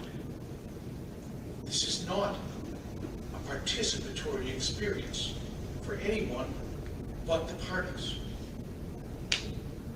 The message I'm sure will get out to the various parties who'd like to listen and rebroadcast. Zoom is a privilege, not a right. You don't get to participate in the hearings. Okay, anything else we can do today? Just a little bit of clarification, Judge, on the dates. So I want to see if I have this right. November 12th, out of court, motion to eliminate service. November 18th, motions eliminated, and that's 2 p.m., Mr. Clerk? 2 p.m. And then December 4th, is that still a date, or are we off the calendar? We're off. Listen and see. December 7th, trial. December 7th. And folks, we can be flexible. If you need to come back a second time, come back a second time. I'll make time for you when it needs to make time. Thank you. Okay?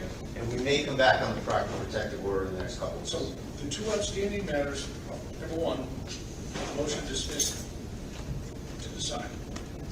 The other 2 issues, on the 18th and on the proctor discovery, if you need further guidance from the court, let me know. Give me 2 weeks to try to sort it out. If you need me to decide it, I'll be glad to decide. Anything else? Mr. Cosmo? No, Your Honor. Mr. Federer, Mr. Bradley? Very good, Your Honor. Thank you. All right, thank you very much for your arguments today. Matters are under advisement, the court set the following future court dates: November 18th, the final pretrial hearing at 2 p.m. with a trial, or 2 weeks later on December 7th at 9 a.m. Wow. All rise. The idiot turtle riders were on that Zoom. You should be ashamed that you're still pulling that crap. Like, if you can't be serious, don't go on a fucking Zoom. And I'm gonna say this. Thankfully, Grant Smith Ellis had a camera in there. Thank you, Grant. Thank you, Grant. We would have missed the rest of the hearing.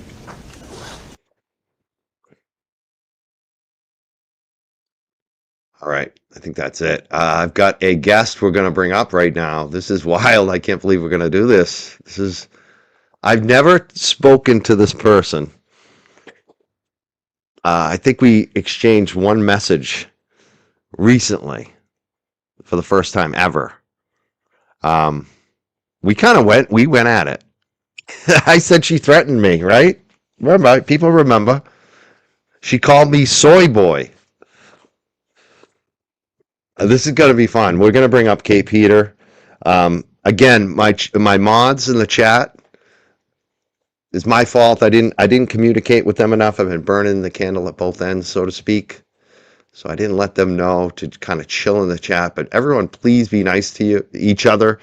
My mods are going to be kind of chill and not time anyone else out. I'm sorry for people who got timed out today, but be nice to each other and let's no expletives.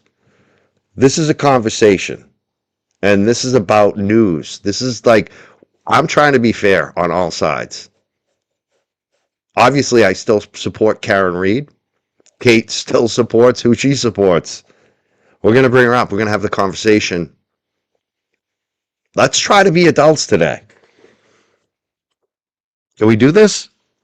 Are you ready? We have over 1,000 people in the fucking chat. 2,000. 2,100.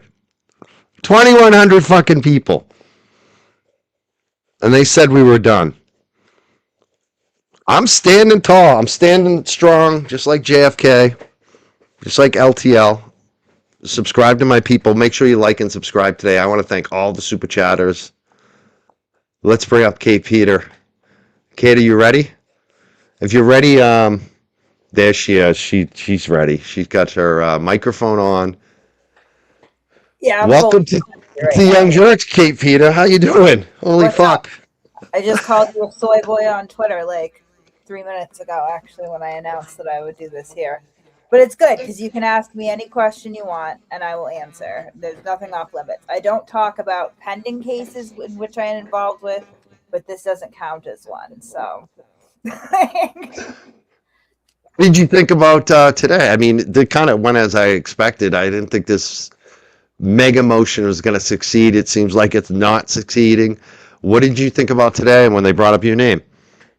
Well, I mean, it's the best that they can kind of grasp at, but it's a lot. And I don't like Bettero. I think it's great. You've had him on, right? You like him. I personally dislike him. I dislike him because of some of the shit that legal team has objectively and demonstratively pulled on me, right? That you were somewhat involved with, by the way. I know, it's funny because today I'm listening to them. I'm like, this was my fucking defense of Turtle Boy laid out, basically, and it's like, I think it's weak, actually. My defense of Turtle Boy is weak. So it's funny, like, but I mean, you say I like Bettero. I mean, I liked Bettero when he was on my show. We were friendly. I haven't talked to him. Like, so, like, you know, I don't like, I'm ambivalent on Bettero. I think he's a skilled lawyer. I think he does pretty good. I think he did the best he could today, but yeah, I don't think he has, I don't think there's much he can do, right? No, I mean, anyone who's been, ensnared in the criminal justice system understands that the mechanism to dismiss any complaint, but especially an indictment, is pretty limited, right? So, I mean, even when they're crying about the fact that his intent was presented to the grand jury, I don't even think they had to do that to indict him, honestly, but it just kind of strengthens things because, I mean, intent is a trial issue, right? So if you have an issue with the way that the Commonwealth perceives your intent, the venue to hash that out is trial, right?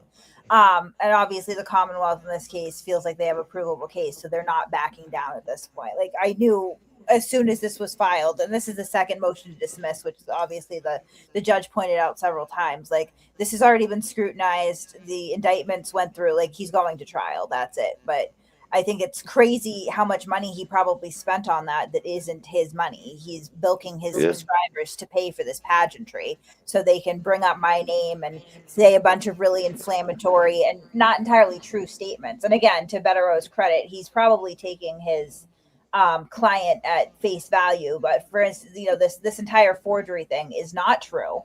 I've never been involved with a federal case with Aidan Kearney. I've never been found to engage in any sort of fraud or forgery in any part of my life. There's not one finding that supports that. What he's talking about is I did attempt to file a stupid copyright claim on him early when, we first were kind of feuding. And I filed it I had used like a template, like somebody else's complaint, because I'm an idiot. I'm not a lawyer. And I didn't know to change the docket number, right? Because obviously the court assigns the docket number. So when I used that as a template, I left that intact. And I tried to file it with the federal court, and they rejected it because it had a docket number on there that they didn't assign. And that was really the extent of it. Otherwise, my YouTube channel would have been taken down and I would have had some legal issues. Neither of those things happened. So, I mean, and it's not germane to anything with the case, but you can ask me anything about my involvement with his case. I mean, I can answer. I get where you're at. I have to say, like, I respect how strong you are, Kate, honestly. And I respect a lot of the work you do. Like JFK says, you are a fucking assassin on those videos and the editing and the time that you put in. But and I've been in your position with this dude, obviously, in a certain respect. And I've reacted. And so, but I wonder about you. Like, I go back to like when you left that voicemail for him, when you said it was fucking me, it's me. I put you in jail. Do you ever question yourself and say, like, am I going too far? Am I becoming him too much to get him? Yeah, I was drinking. And I, like, if you listen to the message, I'm clearly mocking him, right? I start off by saying, hey, it's crusty panties. I don't call myself that. I don't sexually harass myself, right? And the entire, I guess, and the onus of that, what began that was the day that he had screamed at Peggy O'Keefe in front of the courthouse and called her a disgrace and degraded that entire family, and was blaming Lindsay for this and that. Lindsay was upset, and I'm like, no, you know what? Just fucking blame me. That was the point of that message. Just go ahead. See, that's a context I didn't think of. That it's me. Fine, it's me. I will take full, I will jump that grenade, stop abusing these people, just blame me. That was the point of that voicemail, right? And I think he knows that. And at one point, he tweets, and then I call back and say, like, don't tweet, fucking pick up the phone, bitch, right? But he knew what the deal was, right? Was that a smart decision? No. Is it me unilaterally taking responsibility? I mean, he put himself in jail. That's the thing, is like, all of this stems from decisions that he made. Michael Morrissey, that fat fucking pussy, right, did that hostage video, right? And what he's essentially doing in that video is giving a warning shot and saying, stop this behavior. It's criminal, or you're going to get charged. Now, I've spoken to candidates that are in the race right now, Juna Perkins being one of them, who looked me dead in the face and said, you don't do that. Either you charge someone or you don't. Don't give them a warning, right? Like, that's insane. But he did too. And Kearney continued the behavior anyway. He doesn't have anyone else to blame but himself. But if it helps him sleep at night, yeah, my stance was back then, fine, blame me. I don't care. It's an interesting context to hear that, because that's what you don't get from him. You get one side, and to hear your side of it, especially about the O'Keefe stuff. I mean, that's unforgivable. That's just, I don't see how any turtle rider can say shit about that family. Like, whether you agree with what they're doing or not, like, have some sympathy and humanity to them. It just, I don't get that part of it. Call them names. They didn't ask for any of this. They didn't ask Right. for John's death to be exploited by so many people. They didn't ask for the constant conversation on both sides, to be fair. They don't ask for the attention. They don't ask of anything of the public. The few times that we managed to get some supporters out there, because the turtle cult was shouting at the family and yelling at the family and booing the family, he made sure to chase that right off, right? And they never tried again. I never tried again. Fine. Let the court hearings shake out the way they do. You don't need to circus out front. No need to contribute to that, especially when it causes so much drama. But the O'Keefe family didn't ask for any of this at all, and they should have been insulated from the beginning. And instead, what he has done is not only pit the public against John's friends and the witnesses, but also his family. And I don't really see the value in that. I see the value for him, right? Because he's making a lot of money doing this, and he gets a lot of attention, and he has people who will do anything for him, right? Because you can't get involved with Turtle Boy without turning around and seeing that you're getting wrapped up in a bunch of shady bullshit that may or may not be criminal. Am I wrong? No, right. I mean, he tried to get me involved in some shit And this is what he does to people. I saw him do it to the Canton Nine, basically. He set them up, basically. I felt like Steve Cody. Fucking Steve Cody. Steve Cody came from fucking Aidan. Aidan encouraged that shit. I remember specifically on Facebook when Steve was doing shit. And I was trying to warn Steve, like, cut the shit. You're going to get yourself in trouble. It's not a good look. What are you doing? And Aidan got mad at me. Like, that should have been my warning. So, like, there's a lot of warning signs. I should have, I'm not perfect on this. It's a cult. It's a fucking cult. But I want to ask you some questions because I got some big questions. Because this just went in court today about the links and the videos. What can you tell us about that? Because they're making it out a certain narrative about the links and the videos. Who hosted them? What can you tell us about all that? Sure. So early on in this, I was able to recognize that like this was going in a certain direction with him and these witnesses, right? And so obviously at some point, I'm posting about it. After posting about it, I ended up getting in touch with some of the witnesses. We, discussed this, and what I started doing was monitoring streams, right? And my intent in monitoring his streams was so that the people that were being targeted by them didn't have to, because it's distressing, right? And I've done this for a lot of people. If you were to go back and look at my presence on YouTube for the last 6 or 7 years or whatever, that's something that my group has done a lot. Is like, we find someone who's maybe bullying or what we perceive to be victimizing other people. We take an interest in, and part of that is we'll monitor the content because the person being targeted shouldn't be burdened by that. Well, in the case of these witnesses, they just couldn't stop looking anyway. So I'm monitoring it. They're monitoring it. We have a Discord group that I'm sure people have talked about, which is not just for witnesses. Actually, there aren't even that many witnesses in there. There's a lot of people that just took an interest in this from the internet that I've worked with in the past that have, skills and archiving and pay a lot of attention and kind of know what to look for. So that's what that is. And so we're monitoring mainly just what we perceive to be harassment. And I did not trust. So I heard, from the witnesses at some point, like, they're investigating this. Great. I did not trust that the police were going to be capable of keeping up on this and monitoring it and catching these things. I was wrong. I later found out, but that was my mind frame at the time, is I didn't think they were capable. So I would flag things and I would email them over to the Massachusetts State Police. At the same time that I'm doing that, though, the witnesses are already doing that. And frankly, even some concerned citizens, I think, from the internet in general are doing that. And it just starts to build, because the more intense and outrageous he gets, the more people are paying attention, the more people are then motivated to want to send it to the police. So I don't know how many emails, like Tully, for instance, got. I know that I sent some, but I know the witnesses were as well, and that other people were as well. Tully has represented that he went to the internet, clicked links or found these videos, however he did it, personally saw it himself and preserved that. I believe that because my understanding, whenever I would furnish information to police, is I'm giving you this information, but the onus is on you to go out and investigate it, right? And they never asked me for anything. I was just giving it. So there's not like there's any sort of coordination or any sort of indication that they don't have a handle on it. So I believe Cosgrove when he states that whatever I provided them in terms of videos was largely duplicative of what other people were sending too, right? Because again, Aidan is doing this in full view of the entire public and the people that are the named victims in this case, right? So like, it would be foolish not to believe that multiple people are watching these things, multiple people recognize them as potentially criminal, and multiple people are then motivated to report it to the police, right? Which, by the way, is petitioning activity. True. Right. So you're saying none of that came from you, as far as you know. You think it was all Tully, the links and stuff. It came from me. Like, I would flag it and go like, hey, like, look what he did last night. I was one of many people doing that.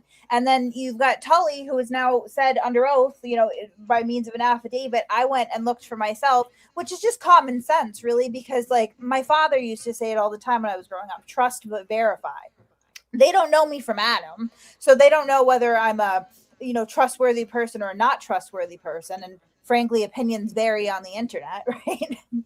So, if I flag this, it's still their duty to then go look at it, not just take it at face value. And I think that that's pretty standard for most investigators, right? Like, okay, Where can I find this? Let me see for myself. And Yeah. that's what was done. So, I mean, I don't see anything. Do I believe that they were just blindly taking clips that I would send and just being like, yep, I don't believe that they were doing that. It was never my expectation that they would do that. So you weren't the one who retitled them or any of that stuff. It wasn't you. No. They No. started screaming about that early on, and I had no idea what they were talking about because I'm not a government agent. So I'm not privy to the ins and outs of grand juries or investigation, right? Like, I know what I send them. I know the limited conversations that I've had. I know what I know from witnesses. So it might be a little bit more than the general public sometimes, but not much, right? So I get my information at the same time that other people do. So when I'm hearing about this retitling thing, I'm hearing about it because Aidan is announcing it and everybody's talking about it. I speculated, oh, gee, well, maybe it's because sometimes I will label clips so I can find them in my computer, right? And so if I send something off, like, and had labeled it like never live a normal life, maybe that translated to how the, police interpreted it and how it gets to the grand jury. Now they've said that didn't happen, and their explanation again makes sense. And I went back, and honestly, a lot of the time I wasn't labeling clips; I was sending them in real time, so it would just be the date and the time that I took the screen recording on OBS would be the file name, right? So that kind of killed that anyway. But Tully's explanation makes sense, right? Because he's doing the same thing that I do, right? Like you're taking these clips, you're picking what's relevant, but you still need to organize it for yourself. So you label based on what Aidan said in the video. And that was always a losing argument to me anyway. The example that I would use is like, let's say I go off the deep end tomorrow and I pick up my phone and I stream to my YouTube channel and I'm going to go shoot up a CVS, right? And so I label my video, my trip to CVS, and I go in there and I mass murder everybody in there and I record it, and the police apprehend me and they take the video to the grand jury and they present it to the grand jury and they say suspect enters the CVS, right? They are describing what they are showing the grand jury, but the grand jury still has to watch that video. They're still going to see me mow down an entire customer base at the local CVS, right? So how I label it on my YouTube channel versus how the prosecutors label it for the grand jury doesn't matter. The contents are still the same, right? Yeah. I mean, the biggest thing I think, the only defense I think about Turtle Boy on this is the conflict with the DA's office. The fact that Cosgrove sort of admits he's still reporting to Morrissey. Typically, when a DA accuses themselves, they go to like Middlesex or they go to Suffolk. They have another DA take it over with a different set of state police. I think the biggest issue I have with this is that Tully is involved because Turtle was going after the Tully, and I think that's their best defense. I don't think it's going to work. But what do you think about that angle? Because I think that's a valid criticism that they should have sent it to Middlesex or Cape Cod or somewhere else outside of Norfolk County. What do you think about that? Well, they tried 19 different times. They would get answers from prosecutors, according to what I've been told by witnesses anyway, which I do believe to be true, and is largely known about actually in the legal community in general. So, I mean, I've heard it from other people, just lawyers around too. But they would get answers like, no, I have kids. Nobody wanted to touch it because Turtle Boy is so vicious to people and their reputations and their families. And, you get your address doxxed, you might get your tires slashed, your kids' schools contacted. So it's like Cosgrove and Mello is who they found, right? They assigned a special prosecutor. And I mean, again, that's not that unusual. When I had so we know that at one point Turtle Boy accused me of witness intimidation, right? He pushed really hard for a prosecution, and that was out of Leominster District Court. That would be the Worcester County DA's office. I've never had an interaction with the Worcester County DA's office in my life. But regardless, they assigned a special prosecutor, okay? I still don't know why. I'm presuming the conflict has something to do with Kearney because I've never had any interaction with Worcester County DA. I mean, I suppose if they dug back enough, my mother worked there as a victim advocate in like 1992. It's been a long time, so I don't know that would present a conflict. But regardless, they got a special prosecutor, and that special prosecutor was not another office. It was a private attorney that had taken on, and there was no issue. There was no corruption involved in that. And he, resolved the case, and that was that. I paid $100 fine. Cool. Right. So it's not that unusual that they get a special prosecutor that isn't Cape Cod or Plymouth. I mean, it depends on caseloads and the willingness to take it. But I will say, I think I had heard up to 19 a number as high as 19, different prosecutors that they approached. And you can't really say it's because of a weak case because, he's tried a motion to dismiss. It failed. This one will fail as well. Like, I mean, every time it goes in review in front of a judge, they say, like, the elements are here. There's a case here, right? Like, no, we're not going to dismiss it. This is something that needs to go to trial. So I wouldn't take the refusal of prosecutors as evidence of anything else other than, unfortunately, the stranglehold that he has created around the criminal justice system, which nobody should advocate for that at all, right? This isn't a free speech case. This is about legitimate harassment. This is showing up in people's homes, workplaces. I don't care how you feel about the Alberts or McCabe's. That's not the justice system. That's not how we do things here, right? Like, whether you testify in a manner that the public agrees with or disagrees with, you have the right to do so without outside influence, pressure, and harassment. Documentary movie, Sandpaper Films. Netflix announced that like a year ago that they were going forward with it. We haven't heard anything about it. I think you're involved in it. What's the status on that? Do you know anything about it? Like when it might come out, if it will come out? I don't know. You sound like you know, but you're not saying when you say I don't know. Am I reading that right? I've never said that I was involved with any project. Well, there's been a lot of speculation that you're involved, and Gretchen Voss is involved, isn't she? I've never seen Gretchen Voss say that she's involved. No, what? Say that again? I've never seen Gretchen Voss say that she's involved. That's true. There's been a lot of speculation, though, from the internet on it. So you don't know anything. You're not going to say anything. You're probably gagged on it, is what I'm guessing right now. I really couldn't confirm or deny. What? You're breaking up. Say that again? I said I really couldn't confirm or deny. All right. Because I keep speculating that movie's going to drop right before the trial, or maybe after the trial. Maybe they're waiting for the trial to happen. I don't know. I just wonder. Hey, what do you think about Matt Damon? What do I think about Matt Damon? I mean, I presume that's a Karen project. I think so, too. I mean, Nick Rocco made a comment about that. And what do you think about the people in the chat right now saying I've betrayed Karen Reed by having you on the show right now? I think I probably doubled your usual numbers, so I think you'll survive it. But am I selling out, Karen? There's one. Mike, you are a traitor to Karen Reed speaking with expletive.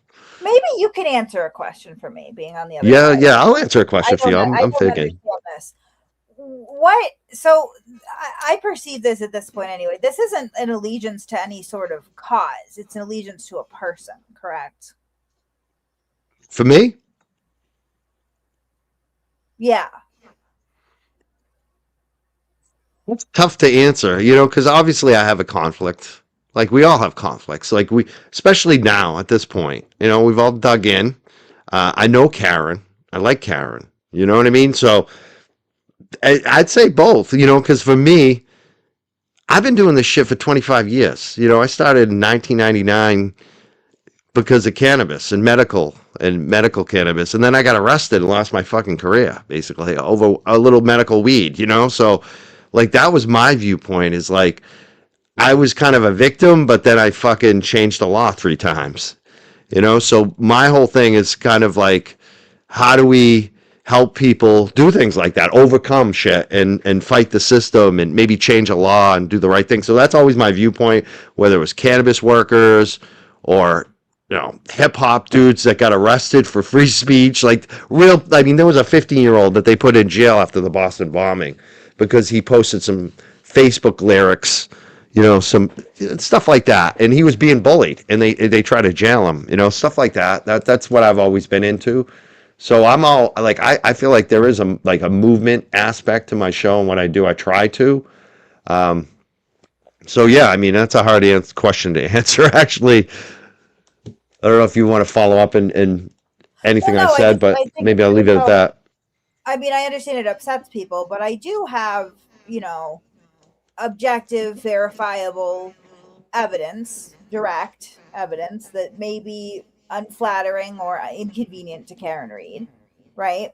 And that seems to upset people, right? I'm just the messenger in that sense, right? If anyone should be upset with anyone, perhaps. Well, see, even that, I would say be upset with Turtle Boy for being so wanton with his discovery materials that it ends up in the hands of me because I'm going to put it into public. But also, I'm confused why people are upset that this information has come out at all. Because if it's an allegiance to the truth, if it's an allegiance to some sort of movement or something, then I would expect that level of transparency would be invited and celebrated. But it's not. I If I had I messaged yeah. Jen McCabe directing surveillance of Karen Reed's house, I feel like you would find that to be quite newsworthy, wouldn't you? And I don't, because Jen McCabe doesn't do things like that. But I have Sure, the inverse with Karen Reed. I mean, I think there was some stuff that went on the other side too. There was a little surveillance of certain things. I don't want to get into that. But, I mean, but for me, if you look at my show, yeah, but if you look at my show and the way I've handled things, what I'm interested in too. Like, I've never been kind of the CSI show. And when I am, it's like I'll have a retired FBI agent on, somebody like that to talk about those things, because I'm not somebody that goes through the I don't know what's that. What's the whole thing about the vehicle data and I don't the keystrokes. That's not interesting to me. I'm more interested in the corruption, the Michael Proctor stuff, and just the fact that Karen could be innocent, and that I wanted to see her have the best defense. But at the same time, I hear what you're saying.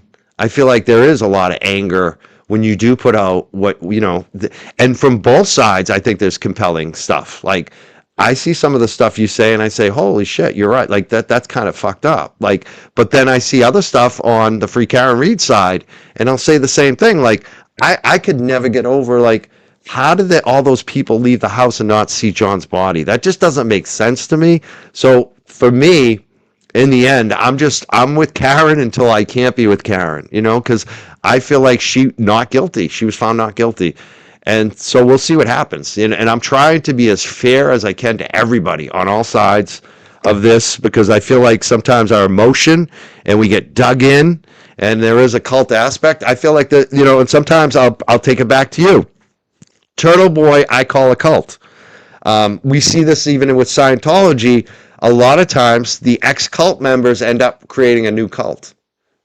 Do you get worried about that? That's one of the things the anti-Karen Reed people come at me.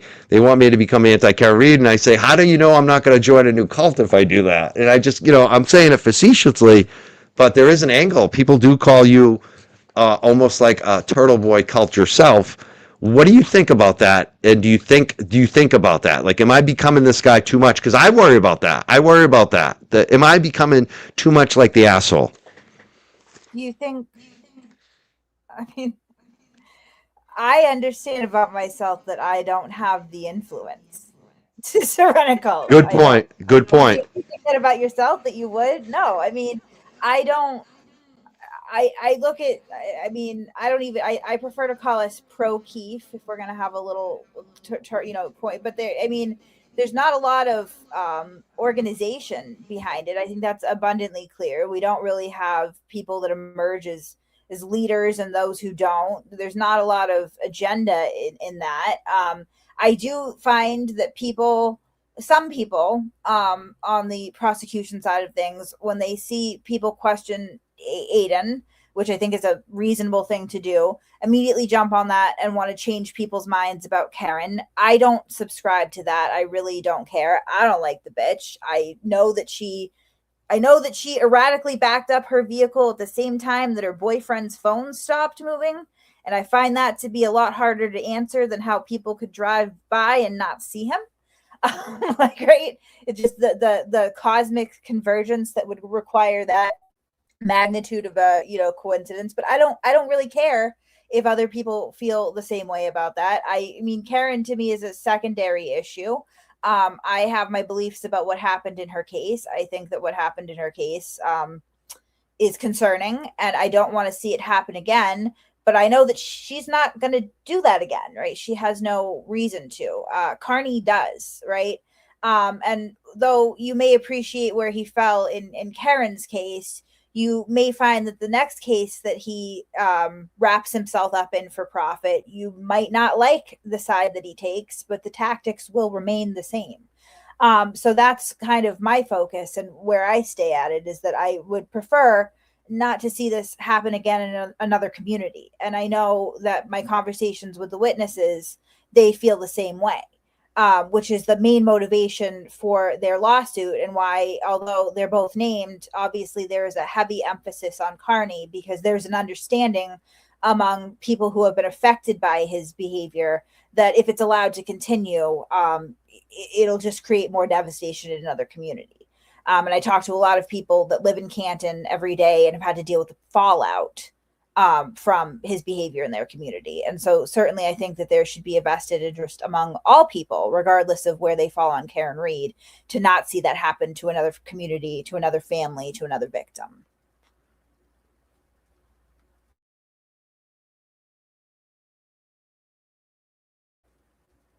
Am I the only one who can't hear Crawford? I can't hear you. Oh, sorry. Do that a lot. I didn't want to interrupt you while you were going. It's funny that you say that, because there are a lot of Free Karen Read people who also feel the same way about the way that he's treated them. Like, he's gone after a lot of them as well, which is like me even, you know? So, but a lot of Canton people too, especially. And it was funny to hear a clip from Jess Machado where someone was bringing up Jen O'Donnell, and Jess didn't even know who Jen O'Donnell is. It's so funny because there's so many people who've gotten thrown under the bus like that, and people forget, and they just move on. But the person that gets attacked doesn't move on. You know, the damage is done. And it sucks. And I think everyone should be aware of that, like on all sides of this. Like, why are we attacking so many people? Like, why, you know? There was another question I want to ask. I'm losing my train of thoughts. There's so many questions I want to ask you today, Kate.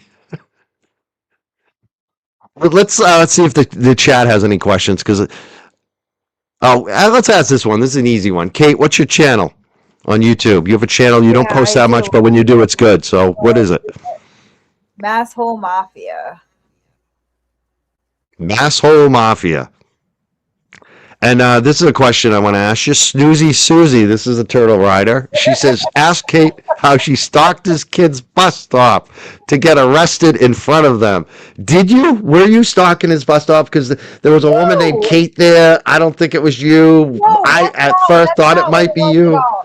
So this is what I mean, like the peak cult delusion. Okay, like you can't have it both ways, guys. I can't be this welfare receiving, trash bag, uneducated, useless piece of shit, crackhead, or whatever else you think about me, but also be on the level of performing surveillance for the Massachusetts State Police. Those two things are not congruent, okay?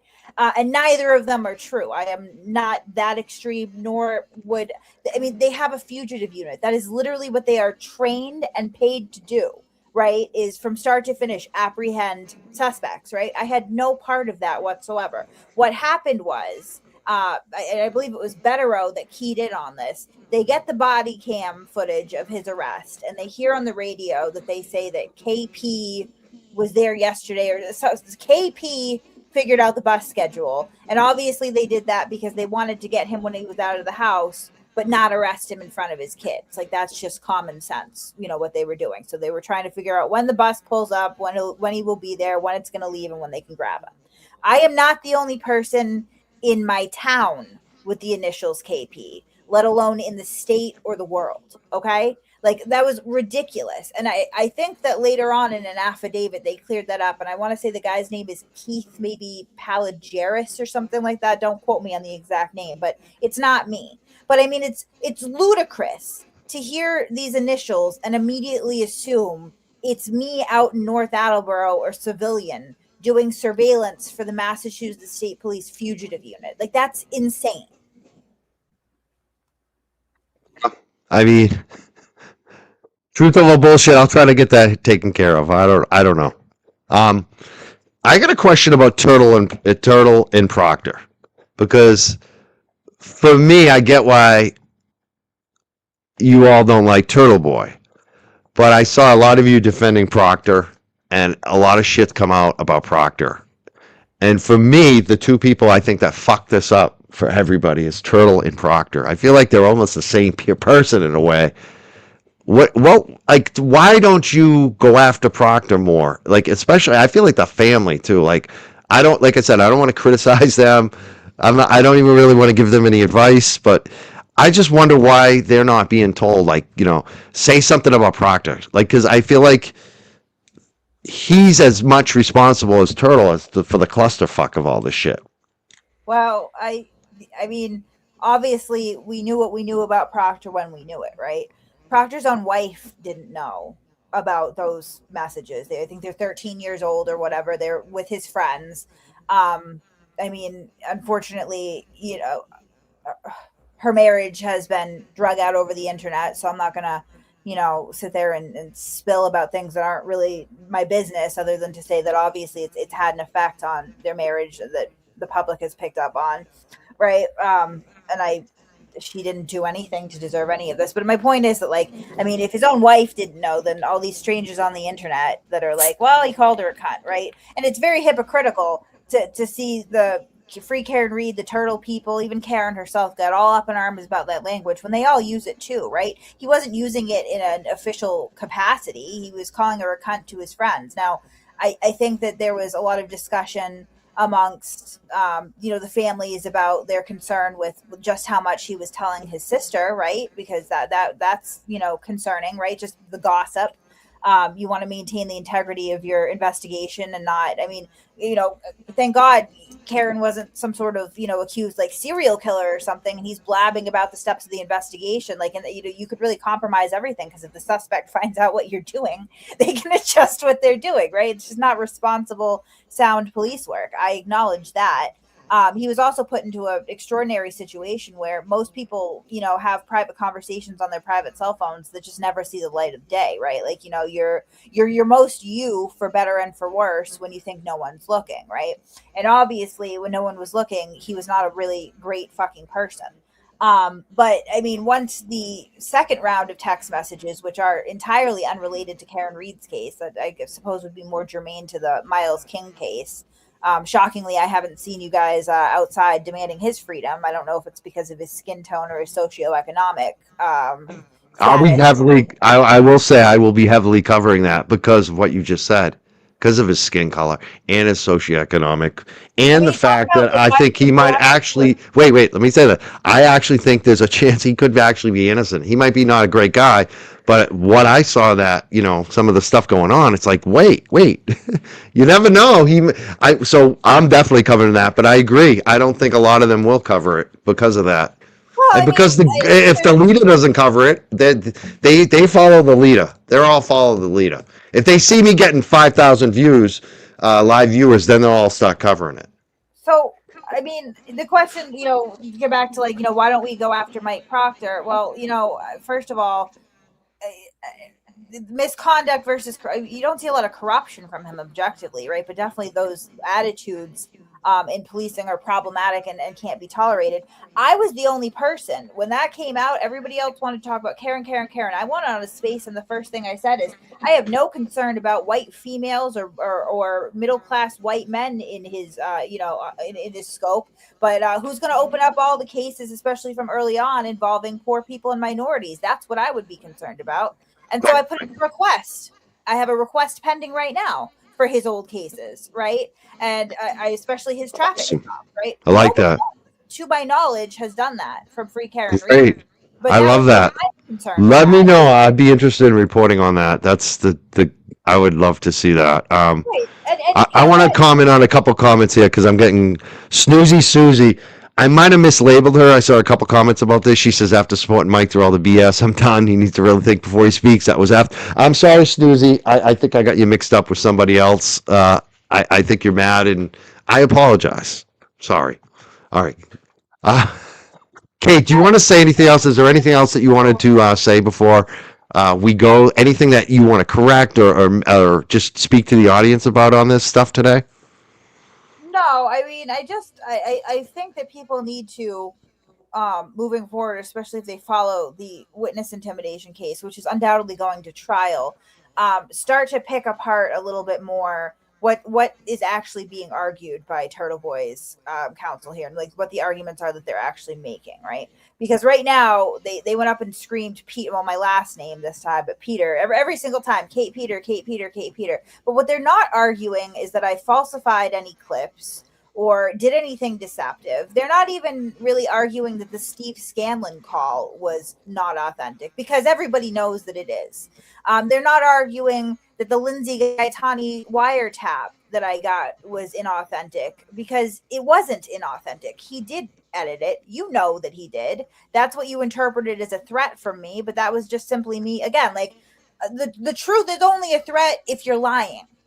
Just to be clear, right? Because you knew the deal with that, and I knew the deal with that, and so I called you out about it. I'm sorry if you felt threatened.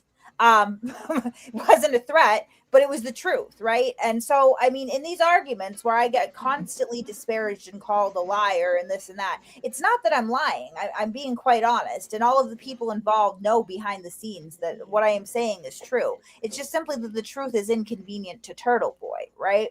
And the same goes for all these terrible intent arguments that he's going to make. He told people over and over and over again what his intent was. And regardless of how you feel about the Alberts and the McCabe's, right? That's not the issue at hand before the jury. It's his behavior, not what you believe to be the contents of their character, right? And so regardless of what kind of people these victims may or may not be, it is not lawful, appropriate, or something that we should accept to exert pressure on witnesses outside of the justice system to try to get the outcome that you want. You wouldn't be okay with it if it was your sister, mother, or brother being subjected to that behavior. And I just think people should remember that that is the question for the jury, not all this extra noise.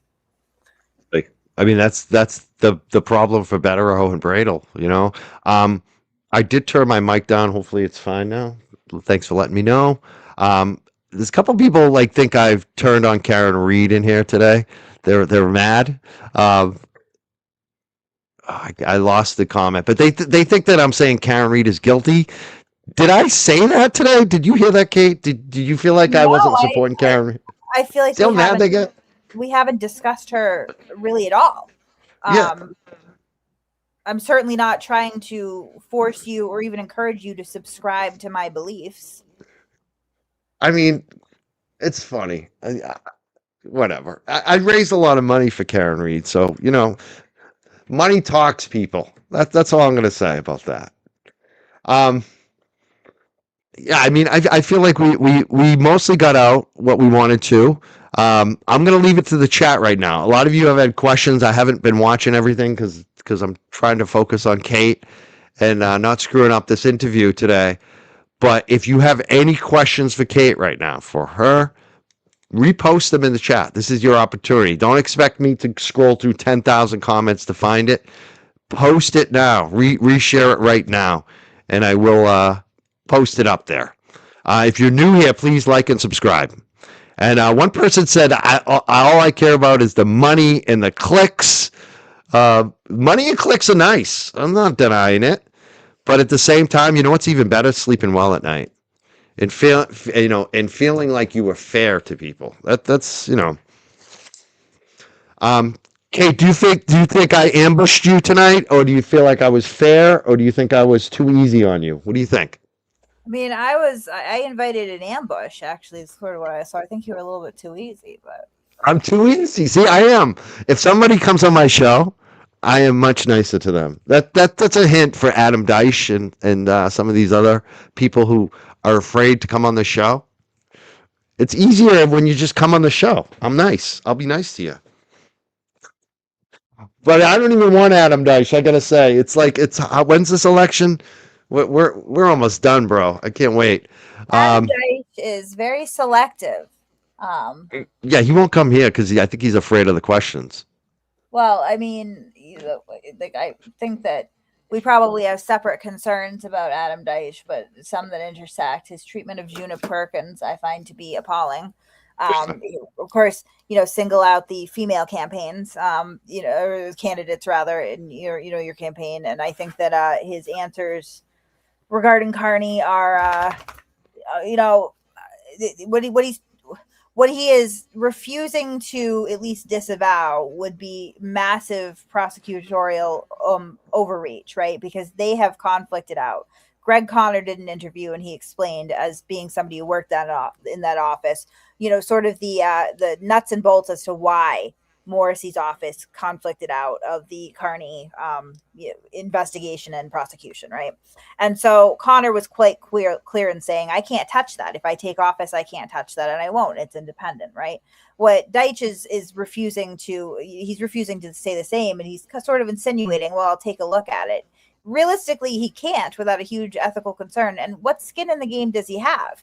What kind of district attorney doesn't want to see all of their witnesses protected and able to testify unharried, right? I mean, anyone who says differently is either lying to you, or you should have some massive concerns that they would co-sign that behavior. Because again, it's not about the individual witnesses. It's not about how you feel they are as people, which I would point out, none of you people know them. So that's pretty unfair. But even assuming the worst of them, even if I were to agree with everything that you think about these people, they were still witnesses. They're still entitled a certain level of protection. They should be able to go home safely at night and not have to worry about somebody lurking outside screaming at them. They should be able to attend their children's sporting events without any sort of pressure or harassment. They should be able to go to work and not have to worry about endless phone calls, emails, texts. Like, none of that is not our justice system, right? So for Adam Deitch to refuse to disavow that, I think should concern anyone who lives in that area. I asked for questions. We get a lot of good questions now. We're gonna do this as much of a speed round as we can, because I'm gonna have to go walk some dogs in a few minutes, and I want to answer these questions. This is the first one. Mike, did you ask Greg to come on? I haven't asked Greg Conner to come on. I don't think he would, but maybe he will.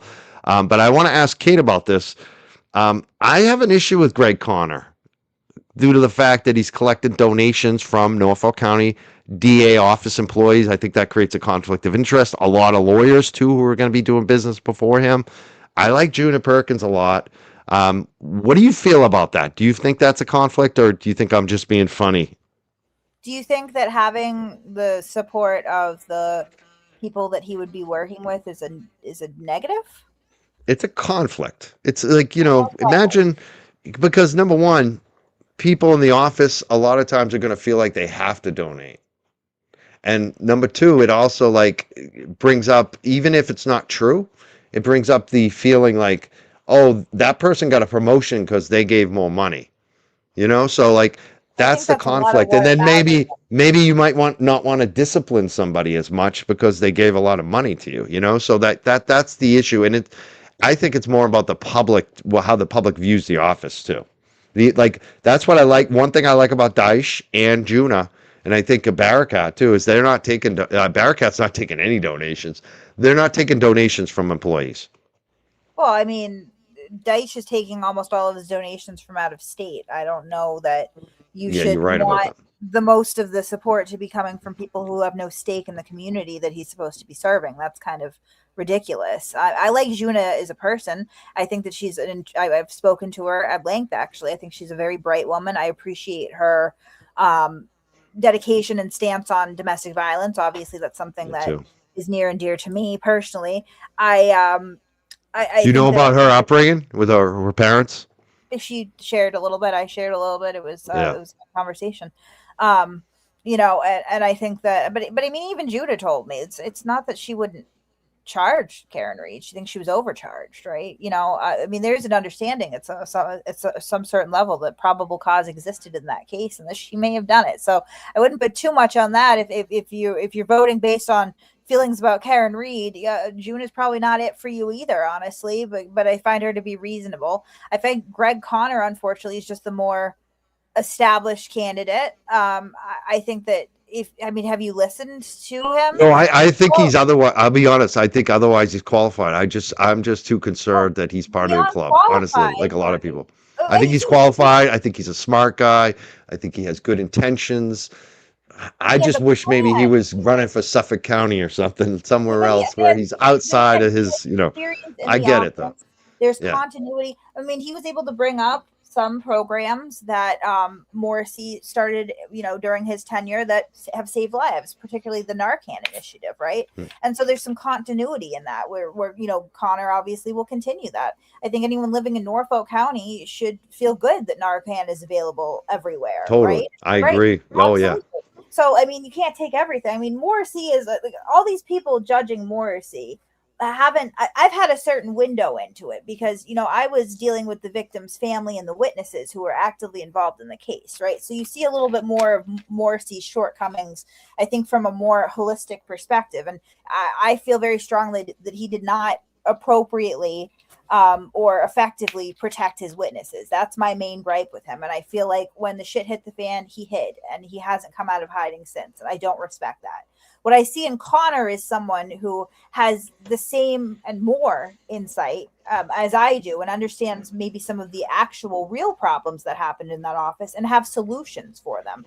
I think that his answer to the Birchmore issue with a judicial inquest, I had never heard of that before. I didn't even know that was a mechanism that was available to prosecutors. Not only is he aware of it, but he's implemented it in some cases and is a proponent of it continuing.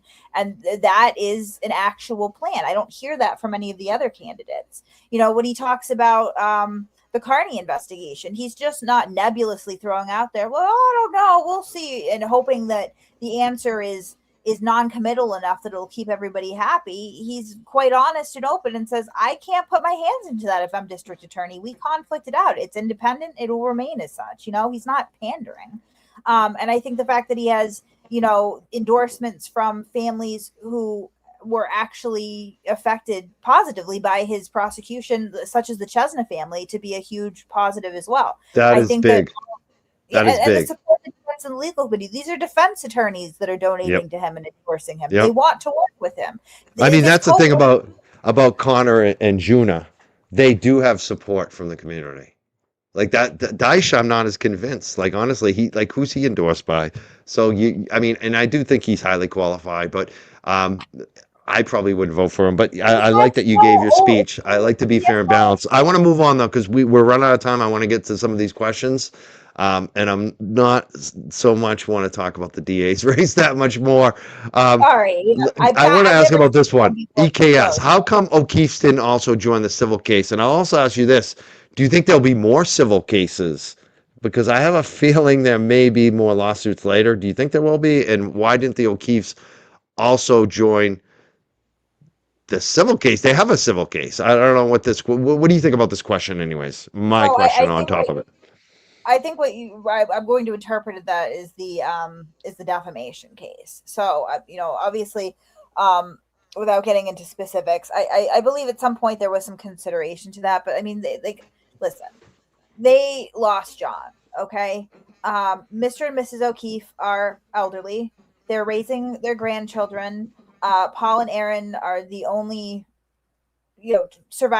Paul is the only surviving child left their family.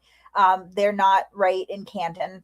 They have a lot going on. And then on top of that, they've endured all this harassment and all this vicious negativity and the meddling in their lives and the rumors started about them and the way that they've had to watch John's legacy be, frankly, at some points shit all over in the name of Karen Reed. Like, they've just been through a lot. And I think that adding an additional court case on top of everything else while they have their wrongful death suit pending would have just been too much for them, and I think that obviously everyone on the side of it, that family is the main concern. I know, of course, the people that don't want to believe me are not going to believe me, but I can speak with 100% certainty that the O'Keefe family is always at the forefront of the witnesses' concerns, and that, some of the decisions they've made throughout the years were to make things easier on them. So there was no pressure for them to join the defamation case. It would have just been too much. And of course, they have their wrongful death case, which I really wish people would at least consider. Just let that play out in the court and leave them alone.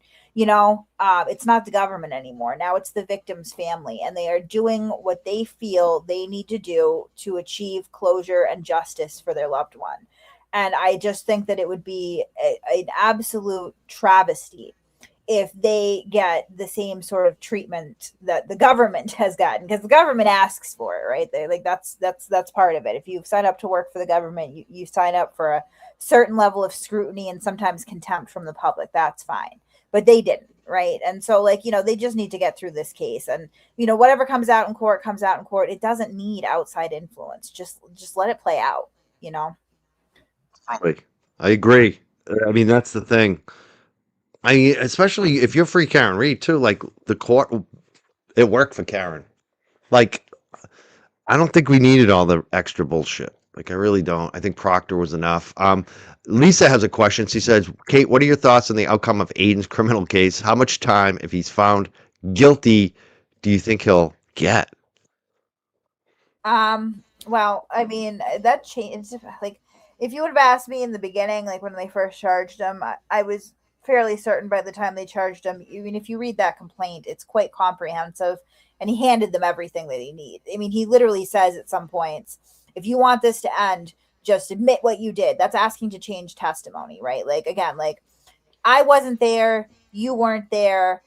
There were only a certain amount of people there that night at 34 Fairview. Like, they know the truth and we don't. We can't impose what we believe to be our version of the truth as people who weren't there, right? So, like, whatever they're going to testify to, they're going to testify to. When you start making demands for them to change that, whether or not you believe it's true, it's still against the law. So, I mean, I always assume that he would be convicted. I still believe that he will be convicted. I don't believe there is enough manpower that he has behind him to really effectively nullify a jury on this, especially, not to look into the future too far, but I think some things are going to change for him when the weather gets a little bit cooler out. That may not help with the public perception. But anyway, I would have said in the beginning, though, he's not going to do any jail time.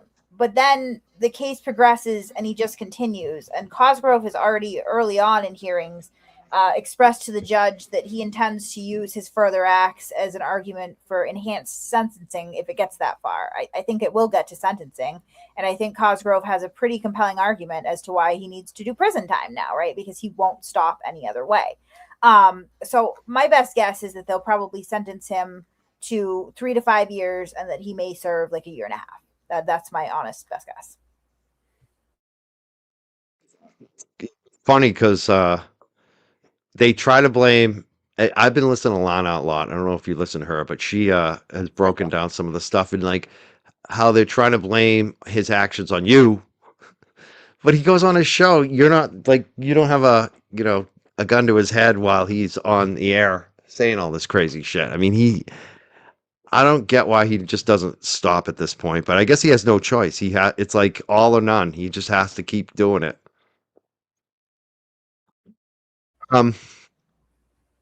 Here's a question from one of your supporters. Earl says, does Kate consider herself more like Jack the Ripper or Mother Teresa? Well, never Mother Teresa, but I guess the depths of my depravity vacillate from day to day. Depends on your mood, like a lot of people. Sometimes I want war and sometimes I'm very peaceful. There's a good question from LaFerrio. I like LaFerrio a lot. She says, what has it been like getting to know people who used to be adverse to you? This is not new for me. Like, again, Right. I think that everybody views me in a capsule because of this Karen Reed thing, but I've been doing this for 6 years. If you listen to my spaces, I sometimes tell stories about how I will have arch nemesis on the internet that I later become friendly with. There was a guy that I went back and forth with for like 2 years, and my daughter ended up puppy sitting for him for 2 weeks at my house. Okay. Like, it's not, I don't hold things personally against people, and I'm not dumb. So I know even these weirdos in the chat, like, you're making all these determinations about who I am as a person. You've never spoken to me. A lot of you have never even bothered to listen to me speak, right? Like, you don't know me at all. So I don't hold that against you. It's not like my mother coming and saying that I'm some sort of vicious trash bag. That would hurt my feelings.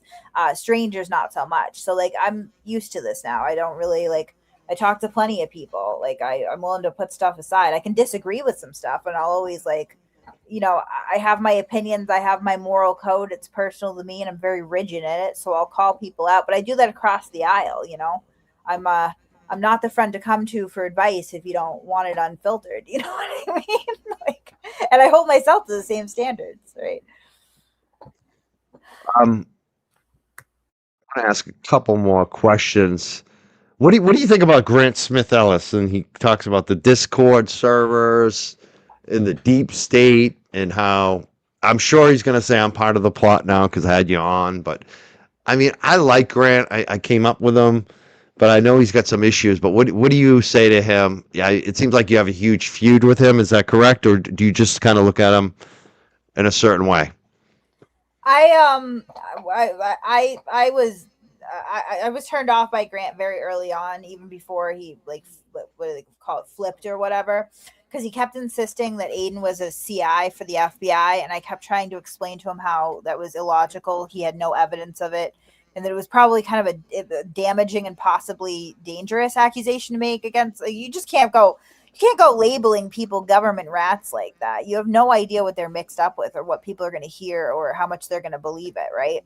And he wouldn't listen to me with that. So I was like, all right. And then even like on the pro Keefe side, we would notice early on in hearings that he would not report them accurately, and at the time they were slanted towards us, but that didn't prevent like me or Kevin or people starting to call him out for it, like, hey, like, you know, people are trusting you to be accurate. So I mean, don't take a side either way, as far as like just report what happens in the courtroom objectively, and he's incapable of doing that. So I've not been a Grant fan for a long time.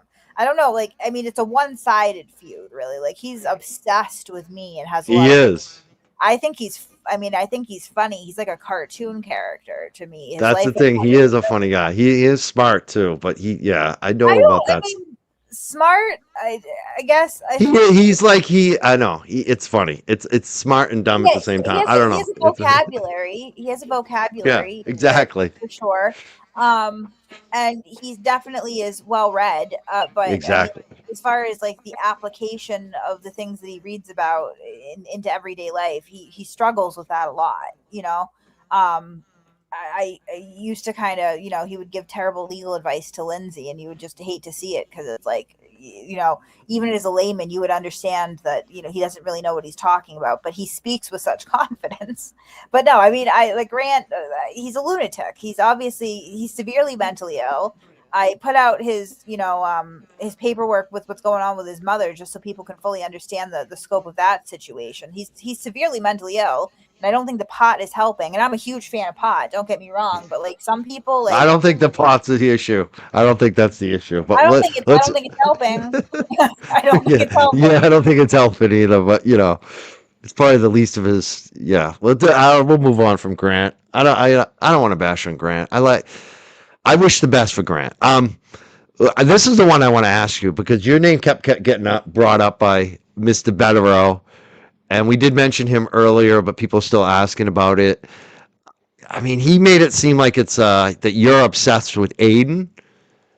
What do you say to what Betterow's performance today and some of the things he said about you today? I don't think I can come up with enough adjectives. Like, I think Aidan Kearney is a cancer for sure.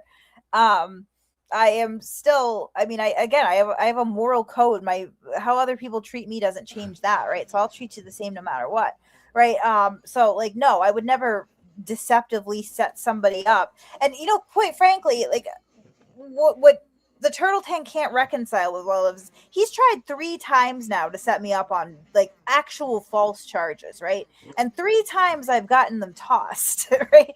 Like this process is such that it generally catches these things and it never makes it to trial. I'm not saying, I shouldn't say never, because you know, wrongful convictions do happen, fuckery does happen, but I mean there are quite a few safeguards in place here, that if there was really malfeasance in his case, like surely there would be a remedy, you know, before trial, and there's just not.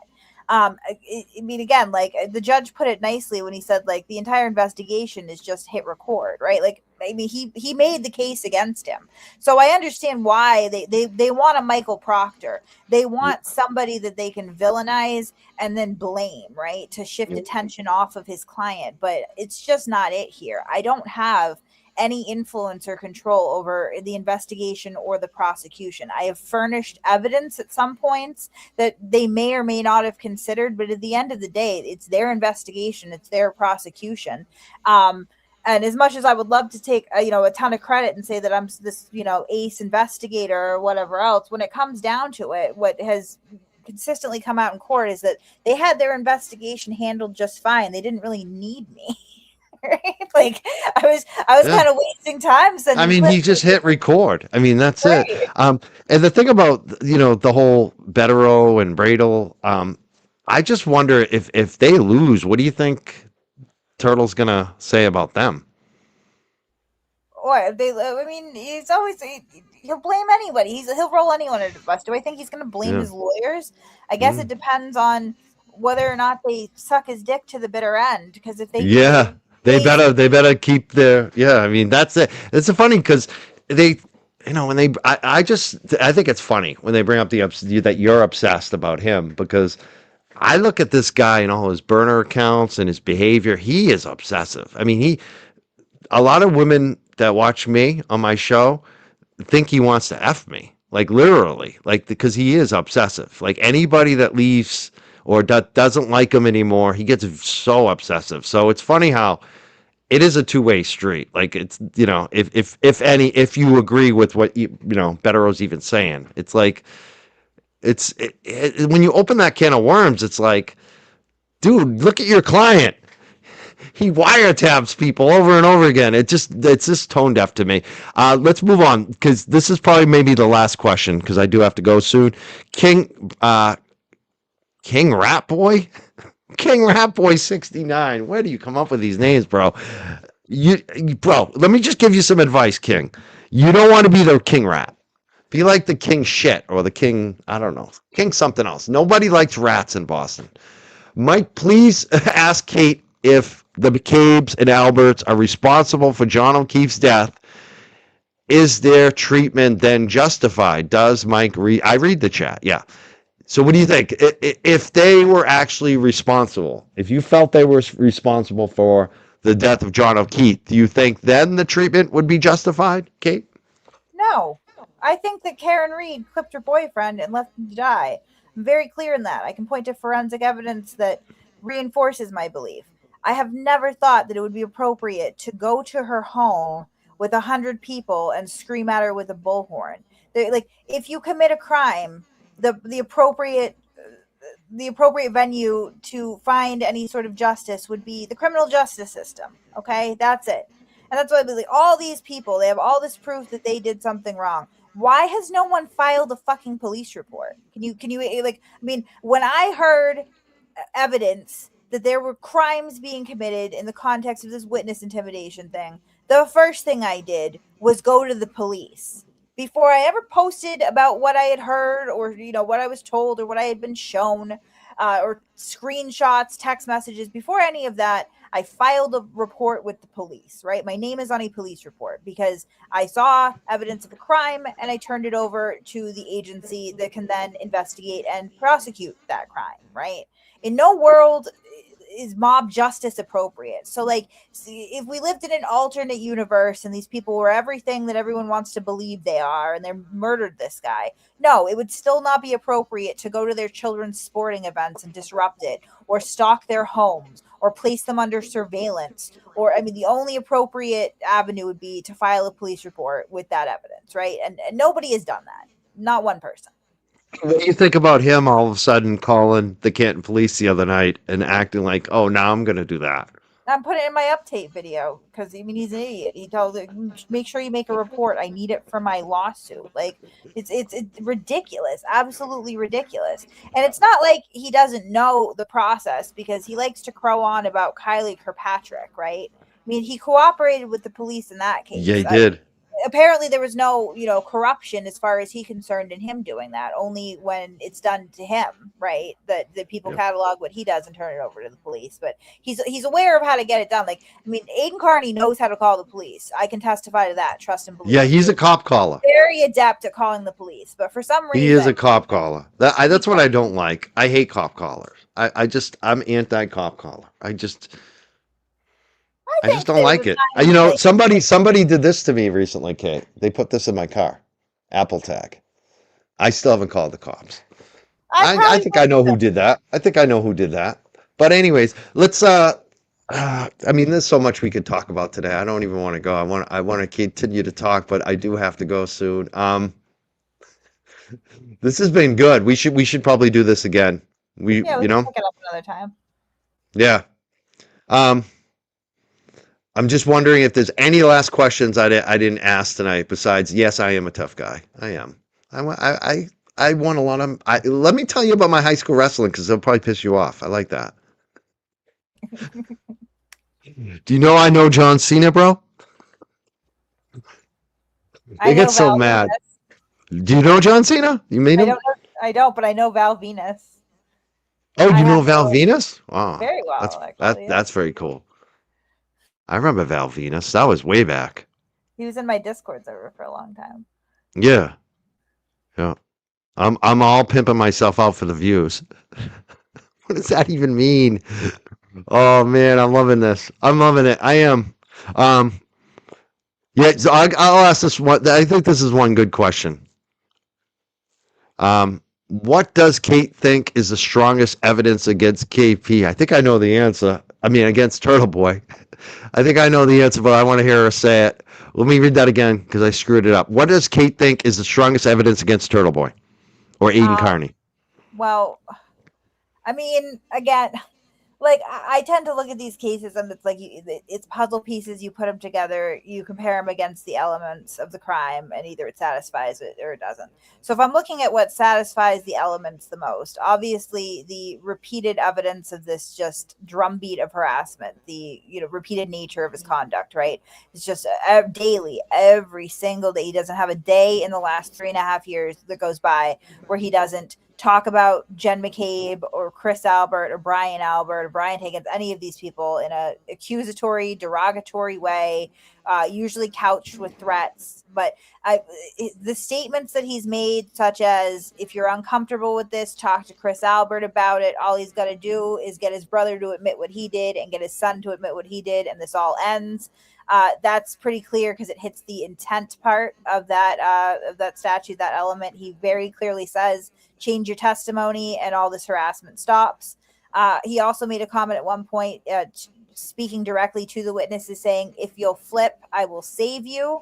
Like, that very clearly speaks out his intent. And also, that's part of the statute too. Save them from what? There was nothing to save them from, right? That's misleading a witness. So I mean, it's just, again, like, if you were to sit, and I've done this a lot, going through all of the conduct through the years, and you put it together, you cobble it together, it becomes an overwhelming picture of what he was doing, why he was doing it, and the impact that he hoped to have, right?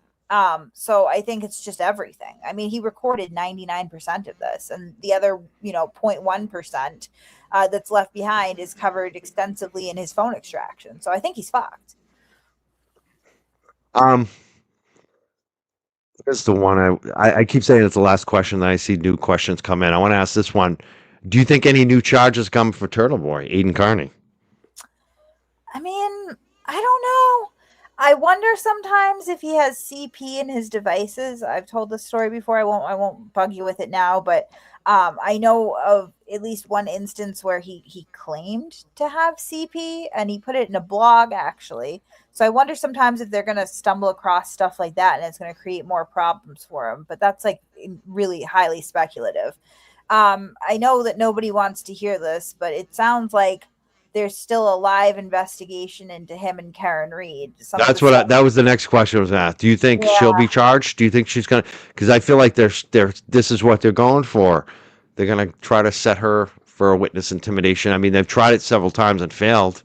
Are they gonna try that again? You think? They haven't tried it several times. Didn't they? Didn't they? Wasn't that twice? I thought they. No, it was it one once? grand jury, and from what's come out about that grand jury, they didn't have any of his cell phone contents. So, I mean, obviously from the evidence that was available during his grand jury, witness intimidation, there's probable cause that it did, that it did happen. But people do things all the time, right? So the issue for the conspiracy would be tying Karen Reed in. I would say this, realistically, I hear a lot of crowing about destruction of phones on military bases, blah blah blah. Nobody really addresses the fact that Karen Reed, communicated with people surrounding this almost exclusively on Signal set to auto delete, and that she explicitly texts Aidan Kearney and explains that she's setting it to auto delete in case the police get her phone. I would ask that you reflect and think about how you would feel if you saw Jen McCabe send that message, right? I think you would probably consider it to be consciousness of guilt, right? I'm hiding communications from the police, right? That's pretty classic consciousness of Probably, guilt. I agree. I mean, I probably would think that, but Yeah, at the same right. time, I mean, I felt a little heat during this, especially being so close to Aiden and the shitty. I started doing the 30 days too. And I still feel like I never did anything that really crossed the line. Like I don't know. I also feel like that you could also feel like she felt like everyone was out to get her. The system was out to get her, and it doesn't matter. It's almost like Aiden, he'll frame it around you. No matter what you say or do, he's going to frame a story around you. So Well, there's why that. wasn't Maybe she communicating with felt her like that. father on Signal set to auto delete? Why That's didn't it. she communicate with Matt Gutman on Signal set to auto delete? Why didn't she, she never told 2020 that nobody could know that they were talking. She seems pretty selective in that, right? So I mean, Mm. if she really thinks that everybody's out to get her for, anything innocuous, then I suppose that behavior would be consistent across everybody that she was talking to. But it was only Aidan Kearney. It was only people Mm. that she met through Aidan Kearney. That was Mm. where that behavior. So I mean, again, I don't know if we can just call it general paranoia when it seems very specifically focused on an individual who was later indicted for witness intimidation, right? And then, of course, we have some of those Signal messages because what she didn't account for was that push notification vulnerability in iOS, right? So we have a 2-week period where she is absolutely directing him to do things. Like that's undeniable. She was, right? So the extent of it, maybe a little bit obfuscated because she did a good job at hiding her communications with Aidan Kearney. Most of them are not recoverable. But when he makes statements such as, well, she told me what to say to Jen McCabe and I was indicted for it, I don't want to. I mean, I don't believe him de facto. I know that he's a liar, but what little information is available tends to support that, right? So, and I think that's probably where they're at with this whole investigation. Is it's like there may be some smoke, but I don't know that they found any fire. I don't know that they ever will. I used to think that they would, but I don't know now. I suppose that's probably why she really wants Cosgrove recused, right? And whether or not that works, I think is dubious because I think you had said before, well, he admitted to talking to the DA's office. You're getting little snippets, and what I can say is who pays Cosgrove?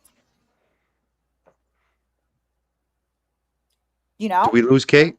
Yep, you're there. No, You're I mean back. who pays Cosgrove? Do you know who pays Cosgrove? State DA's office. Right, the DA's office does, yes. Yeah. Right. We know because, people have FOIA'd Mello's invoices paid by the DA's office. So when you're faced with a decision like an appeal, right, that costs money, who do you talk to about that? You talk to the. Are you talking about the DA's office if they need You money? would talk to the DA's office. Yes, the DA's office would Yeah. have to. The issue that was brought before the court Oh, it's were about the remarks money. made Yep. that Cosgrove made about discussing appeal options with the DA's office, right? Okay. The Yeah, because DA's of the office amount of would money. have to The amount of pay money. for it. Yes, right, Okay, right. that makes sense. So I don't think that he's compromised. I really don't. And he says in his further remarks at that hearing that were cut out by Jackson that he tells the DA, this is what I think would be most prudent to do, and this is what I intend to do. So they're not telling him what to do. He's telling them, this is what I want to do. Will you pay for it? Essentially, right? And Yep. that's how that decision is made. So I think that was overblown too. But I think the fact that they didn't go into court to argue for the return of the phones. They went into court to argue the recusal of Cosgrove, is an indication again that maybe Karen is concerned about something. And I say this to free Karen Reed people all the time. You have to deal with the evidence that's in front of you, right? So you can believe that she's completely innocent of murder. I don't.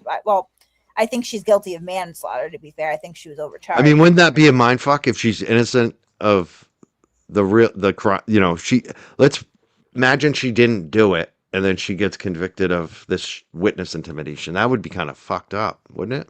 Well, I think again, you go where the evidence takes you. That's all. Yeah.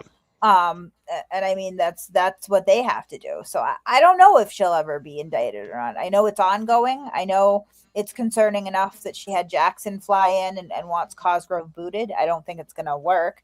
I think that I have some sympathy for Karen Reed in the sense that she got herself tangled with Turtle Boy. There's not a worse thing you could do. I So mean, you do have sympathy. That's interesting you said that. I'm glad we'll leave it on that. I like that. Yeah. That you're leaving with some sympathy for Karen Reed.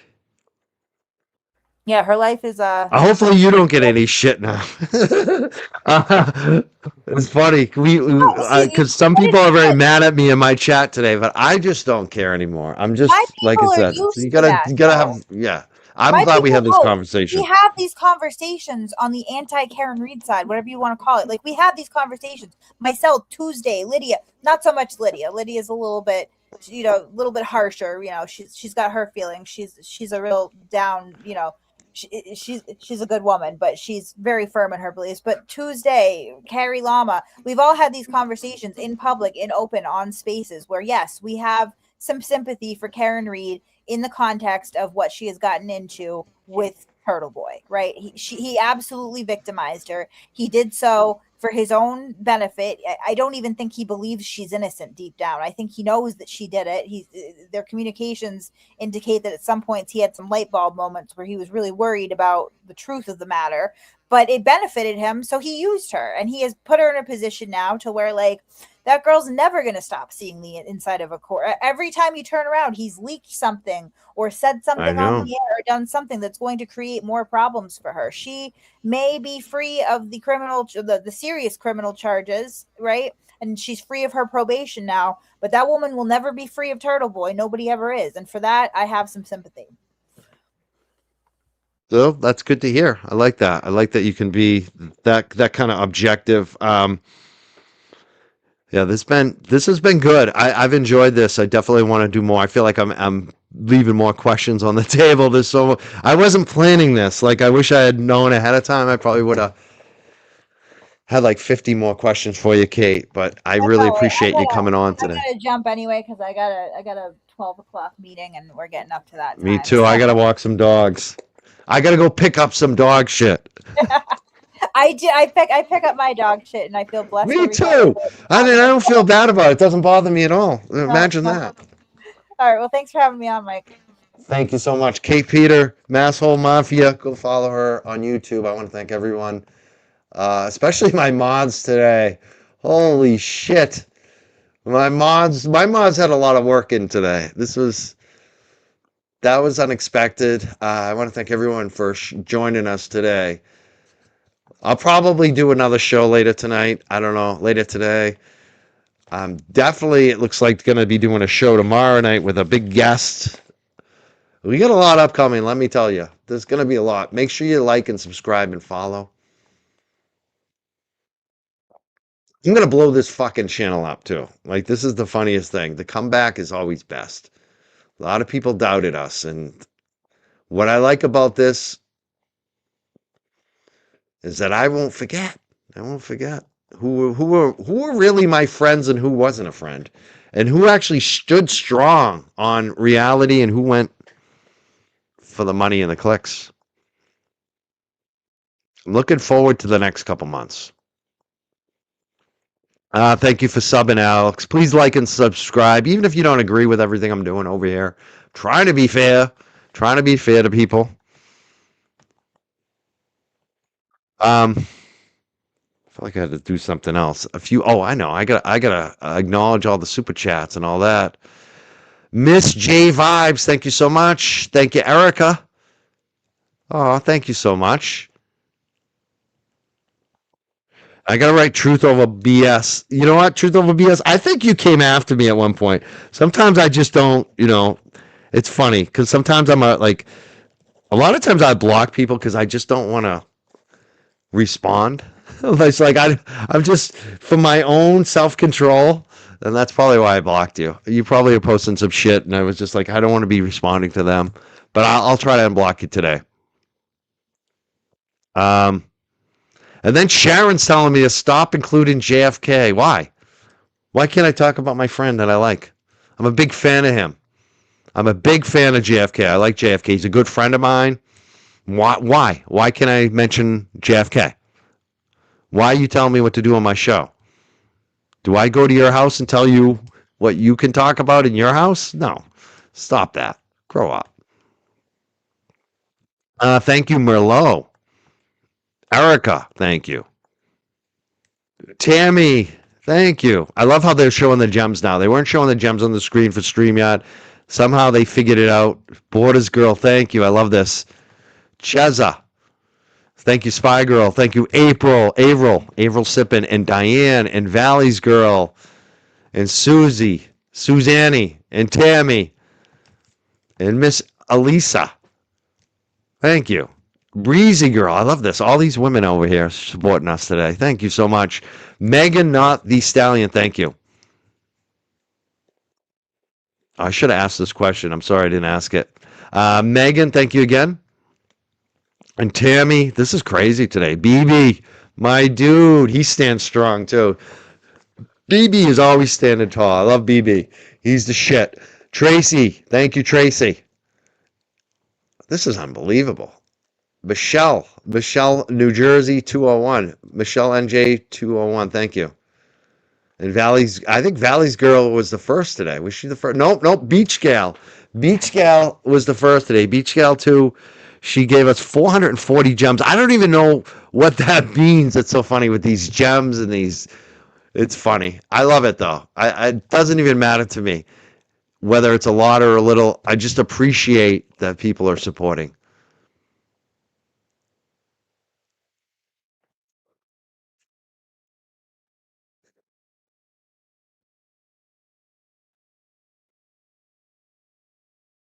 Yeah, the chat was moving today, Jay Brill. Good to see you, Jay Brill. We love Jay Brill. Let's put it up in the chat right now. I want to see it up in the chat right now for Lafaria, who's in the chat today, for Jay Brill, for the whole JFK crew, for my boy Brian LTL. We had a great show again last night. Had so much fun with him. We're going to be doing a lot more shows too. And for my mods, let's hear it from my mods today. Like, my mods have been kicking butt. I love my mods. And again, they did time out some people today. Please be okay with that in the chat. Don't get upset at them. They're just trying to do their best. It was a stressful show. They didn't know this was happening. They're just trying to do their best.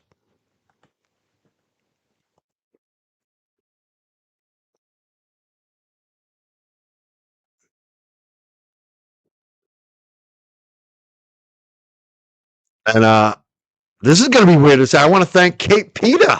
I didn't think I'd ever say that. I want to thank Kate Peter for coming on the show.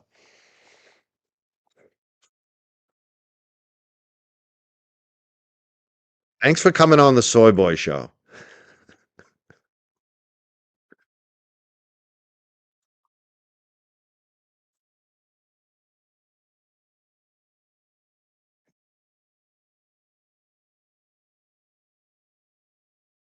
See, that's the thing. I want to be the place where we can have those conversations and it doesn't get nasty.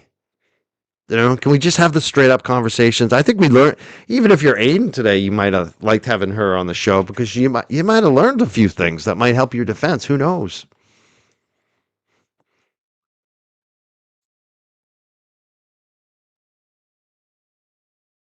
You want to know if I invited her on or did she barge in? She sent me a message. Yeah, she said, "Hey, if you wanna have me on, and I'll answer any question you have." I thought that was cool. That she said nothing is off the record. You can ask whatever you want, Mike. I thought that was cool, especially considering we do have some history.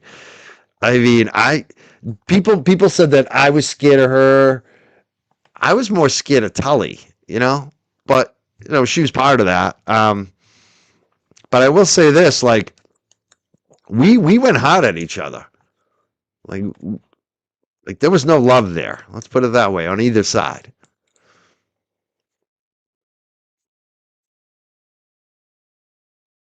Yeah, I thought it was interesting, right? I was excited for it because, when you haven't talked to someone, you've been on the opposite side of them for years, and you can just have a normal conversation. Neither one of us raised our voices today.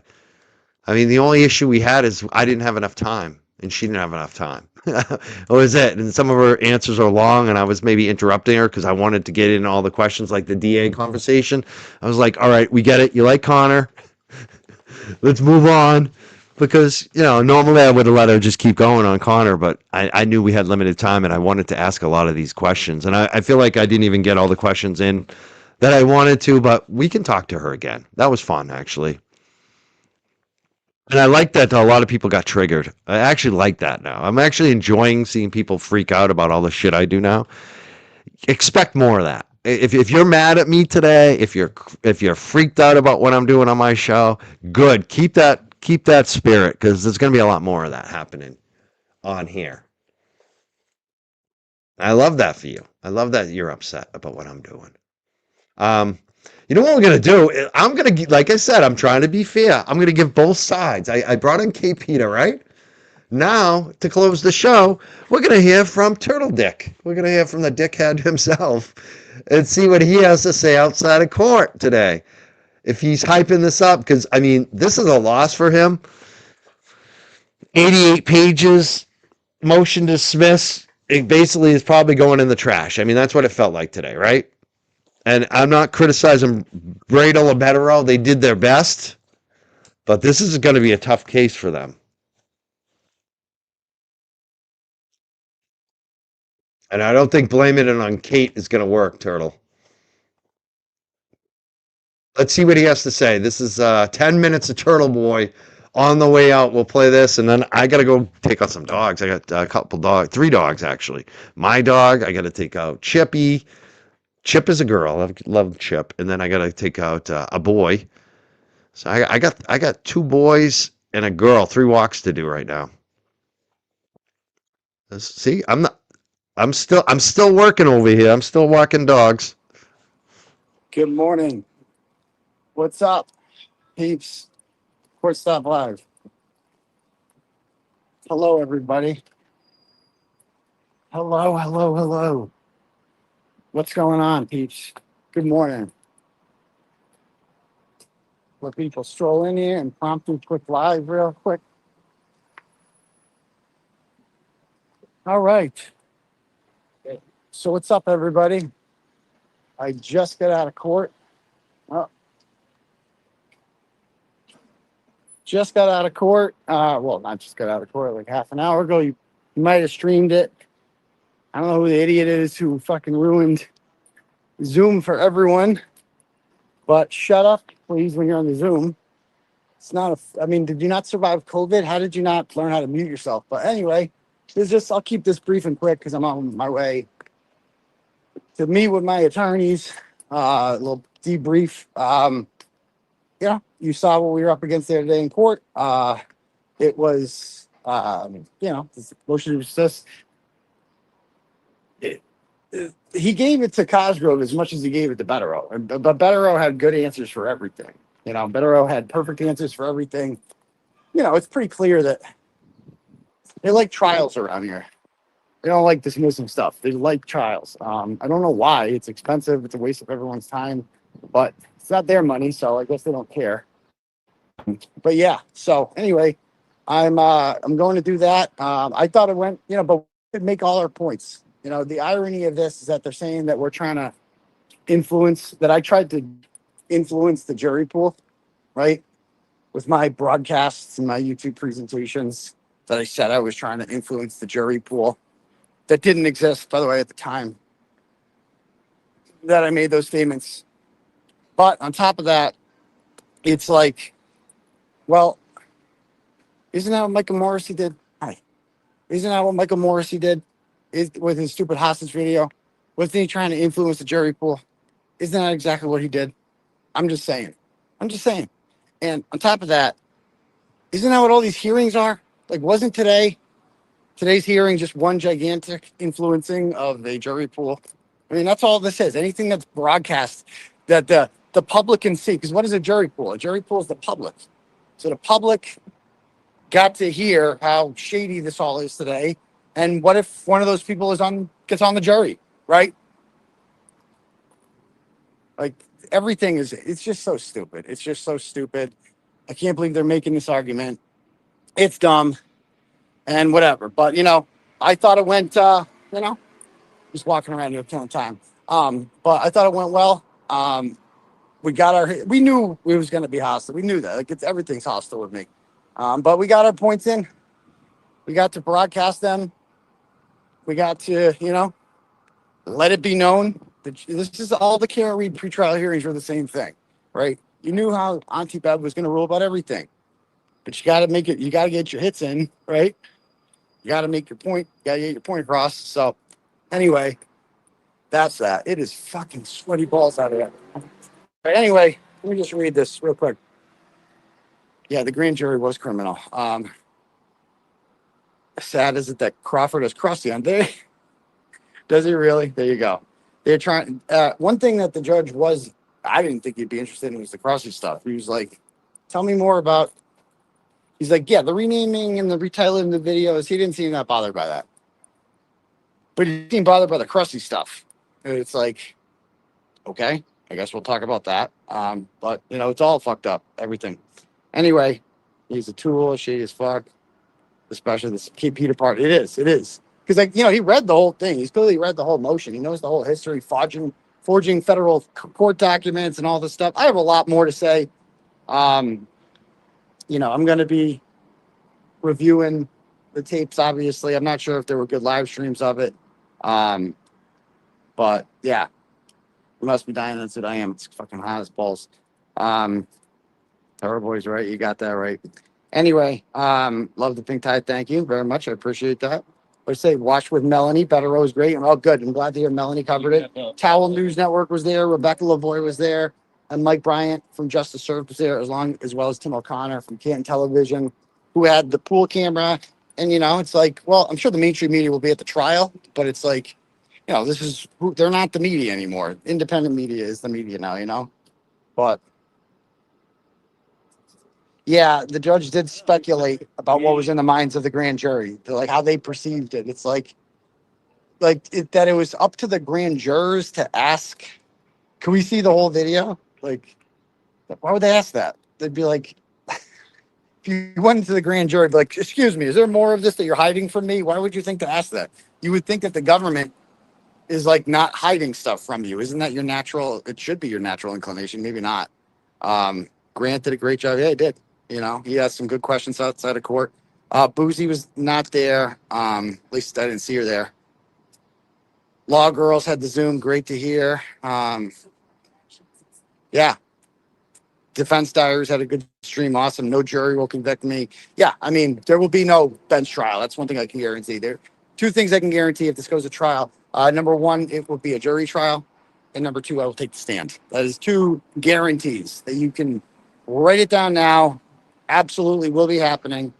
Number one, I've been saying this for a while. The only chance he has is a jury trial, is a hung jury. But him testifying, dumbest move ever. If he testifies, he's a clown. Like, it's funny. Some people are up on Twitter. Some people that I really like, actually, some of my supporters I like are like, I'm done with Mike because I had KP on, because I had Kate Peter on, and I asked her questions, and I was fair with her. I guess some of you don't like journalism. I guess you guys don't like to get your questions answered. I mean, this woman was cited in court today. We found out exclusive information directly from her. Why wouldn't you want those questions answered? It's ridiculous. Some of you just need to calm the fuck down. But for me, I love it because it doesn't matter. My numbers are going up. My numbers are going up before Kate Peter came on my show. The numbers were already up today. They're just going to keep going up. And you guys could be mad, and I'll just remember, That's all I'm gonna do. Some of you don't want to hear from both sides. That's fine. I do. I want to hear from both sides,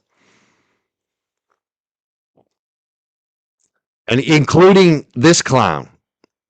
That is my chance to finally, if they want me to get up in front of an international audience and explain exactly why I was out there protesting for justice for John O'Keefe and exactly why I and millions of other people believed that he was killed inside Brian Albert's house and why I was protesting that fact. They are welcome to do that. We'll see. Does not look good, dude. You need a filter when you're remote. It's so jarring to see you in the light. Jesus Christ, bro. Oh my God. He looks, the funniest shit is this dude is 10 years younger than me.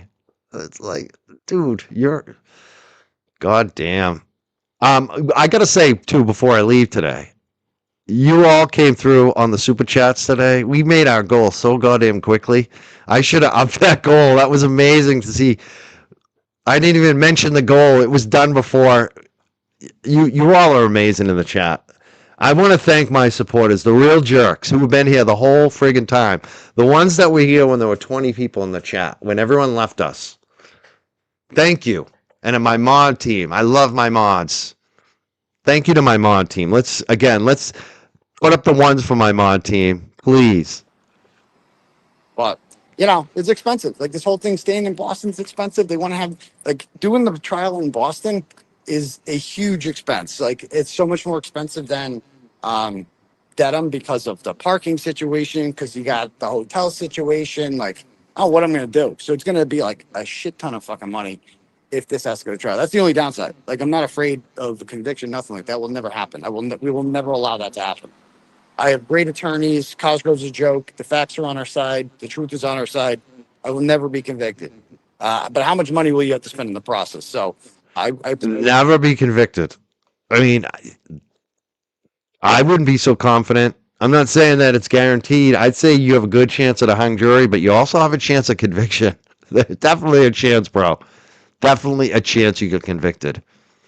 appreciate you guys, all the people, giving donos, whatever. Really appreciate that. So, okay. Anybody else got anything? Bust the damn jury in every month. Exactly. For you're going to bust it. We'll be a Norfolk County jury. Although he did seem to give us the option of a Suffolk County jury. Nah, we'll go Norfolk. We want a Norfolk County jury, period. Because they know more about the Canary region than anyone. Because Chris Matty's gay, Free the turtle dove. Okay. Yeah, Diller was there. That was interesting. We didn't even oppose it. Yeah, I just, Turtle, I just hope there's no gay men or women on your jury that take offense to that. Like, what are you trying to do? That Cosgrove was like, he referenced 5150. He's like, so she basically released the entire phone extraction. So whatever, that's kind of stated in court today by Cosgrove. So, yeah. So, all right. What if Doolin rules Cosgrove is conflicted? Doolin's, I don't know how that works. I don't know. What else agree with him? He talks so slow, I can't stand it. I know. He's worse than Lally. Just spit it out. Yeah, Dildo was there. Dildo spoke. I think they shut down the Zoom because of some guy that was talking. I don't think, I think he's wrong, actually. I know Cosgrove is elderly, but and he's kind of funny. Like, I think he's not bad, actually. I think he's better than Lally, that's for sure. And he did not like that shit, dude. So, I mean, he's like, if that happens again, we're just shutting it down completely. And it's like, well, now you've given the trolls veto power. You've basically encouraged them at this point. You don't know how these people work. They're just going to get in there and say some shit and shut the whole thing down because they know that's all it takes. One person, or I mean, how does the clerk not have the ability to just mute everyone? I mean, right? Anyway. Got a good. This is one thing. See, I can agree with Aidan on one thing. Number one, whoever ruined the Zoom, you're a jackass. Like, if you don't know how to mute yourself on Zoom, don't go on the fucking Zoom, especially when everyone in the world is streaming it on YouTube. Why do you even need to be on there? If you're not one of the journalists that's streaming it, why do you need to be on there when everyone in the world is streaming it? So I agree with Turtle on that. But I also agree, why the hell can't the court figure out how to mute everyone?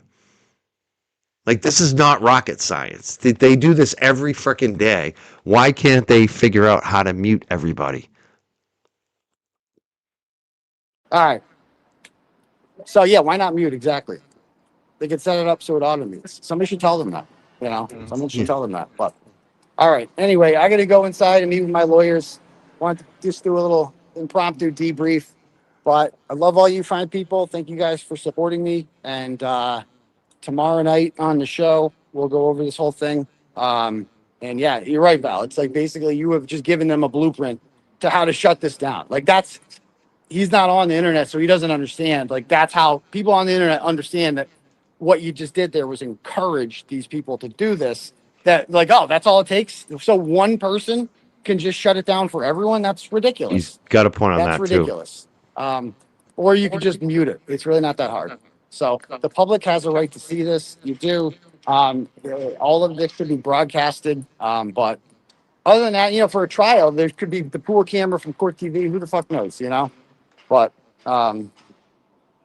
so we might not even need Zoom for a trial if it's live streamed. You know, I mean, that's the real solution. Is Court TV will live stream it. They're not going to pretend this isn't happening. They're not there for this pre-trial shit, but they'll be for the main one. You know, they will. So, I mean, the Kelsey stuff, the pre-trial stuff wasn't like live streamed anywhere. You had to watch it on Zoom or whatever.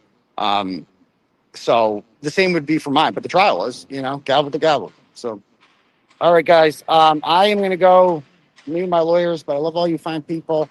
Keep up the great work, guys, and don't forget to brush your teeth. See you tomorrow night. Peace and bum grease.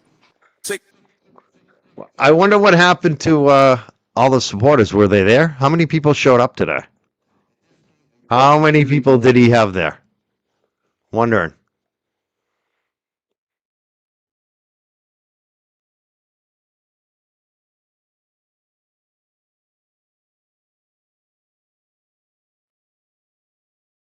I also noticed that Galera did that stream, that fundraiser for him last night, and he didn't promote it. He didn't promote it. And then I had one of those anonymous burner accounts that sure looked like it might have been Aidan bagging on the Galera. I think he's still mad at you, Galera, even though you raised the money for him last night. Has he shown you any appreciation, Will? Fucking hilarious.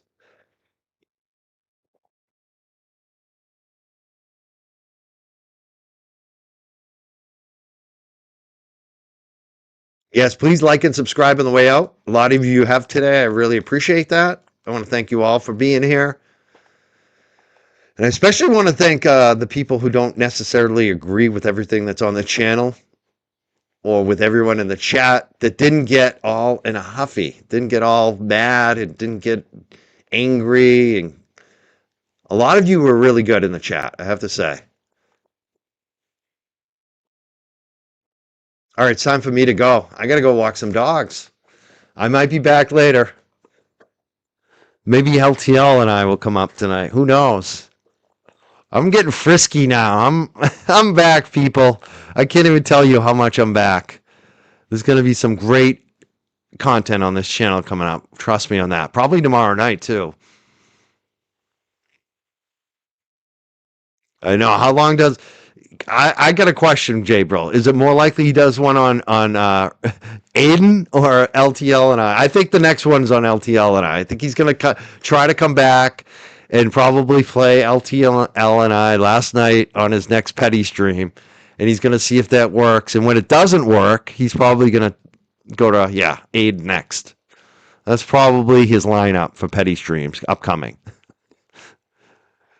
Is it? You think so? You think so? You think getting punched across the face is, oh, okay. I didn't know you liked that kind of stuff. You're one of, do you like to get tied up too? Boom! Oh, gay. That's gay. Okay. Some dudes are into that. Are you one of them? Some dudes are into that. Oh yeah, I'm sure. I'm sure they're all going to do the petty tonight. Which all it's going to do is get more people to follow and subscribe and like me. That's the thing. Yeah. It's every time they bring up my name now, it just drives more people to me. It's not working anymore. They they shot the shot and it didn't work. So good luck to them. I still got 2,000 people in the chat right now.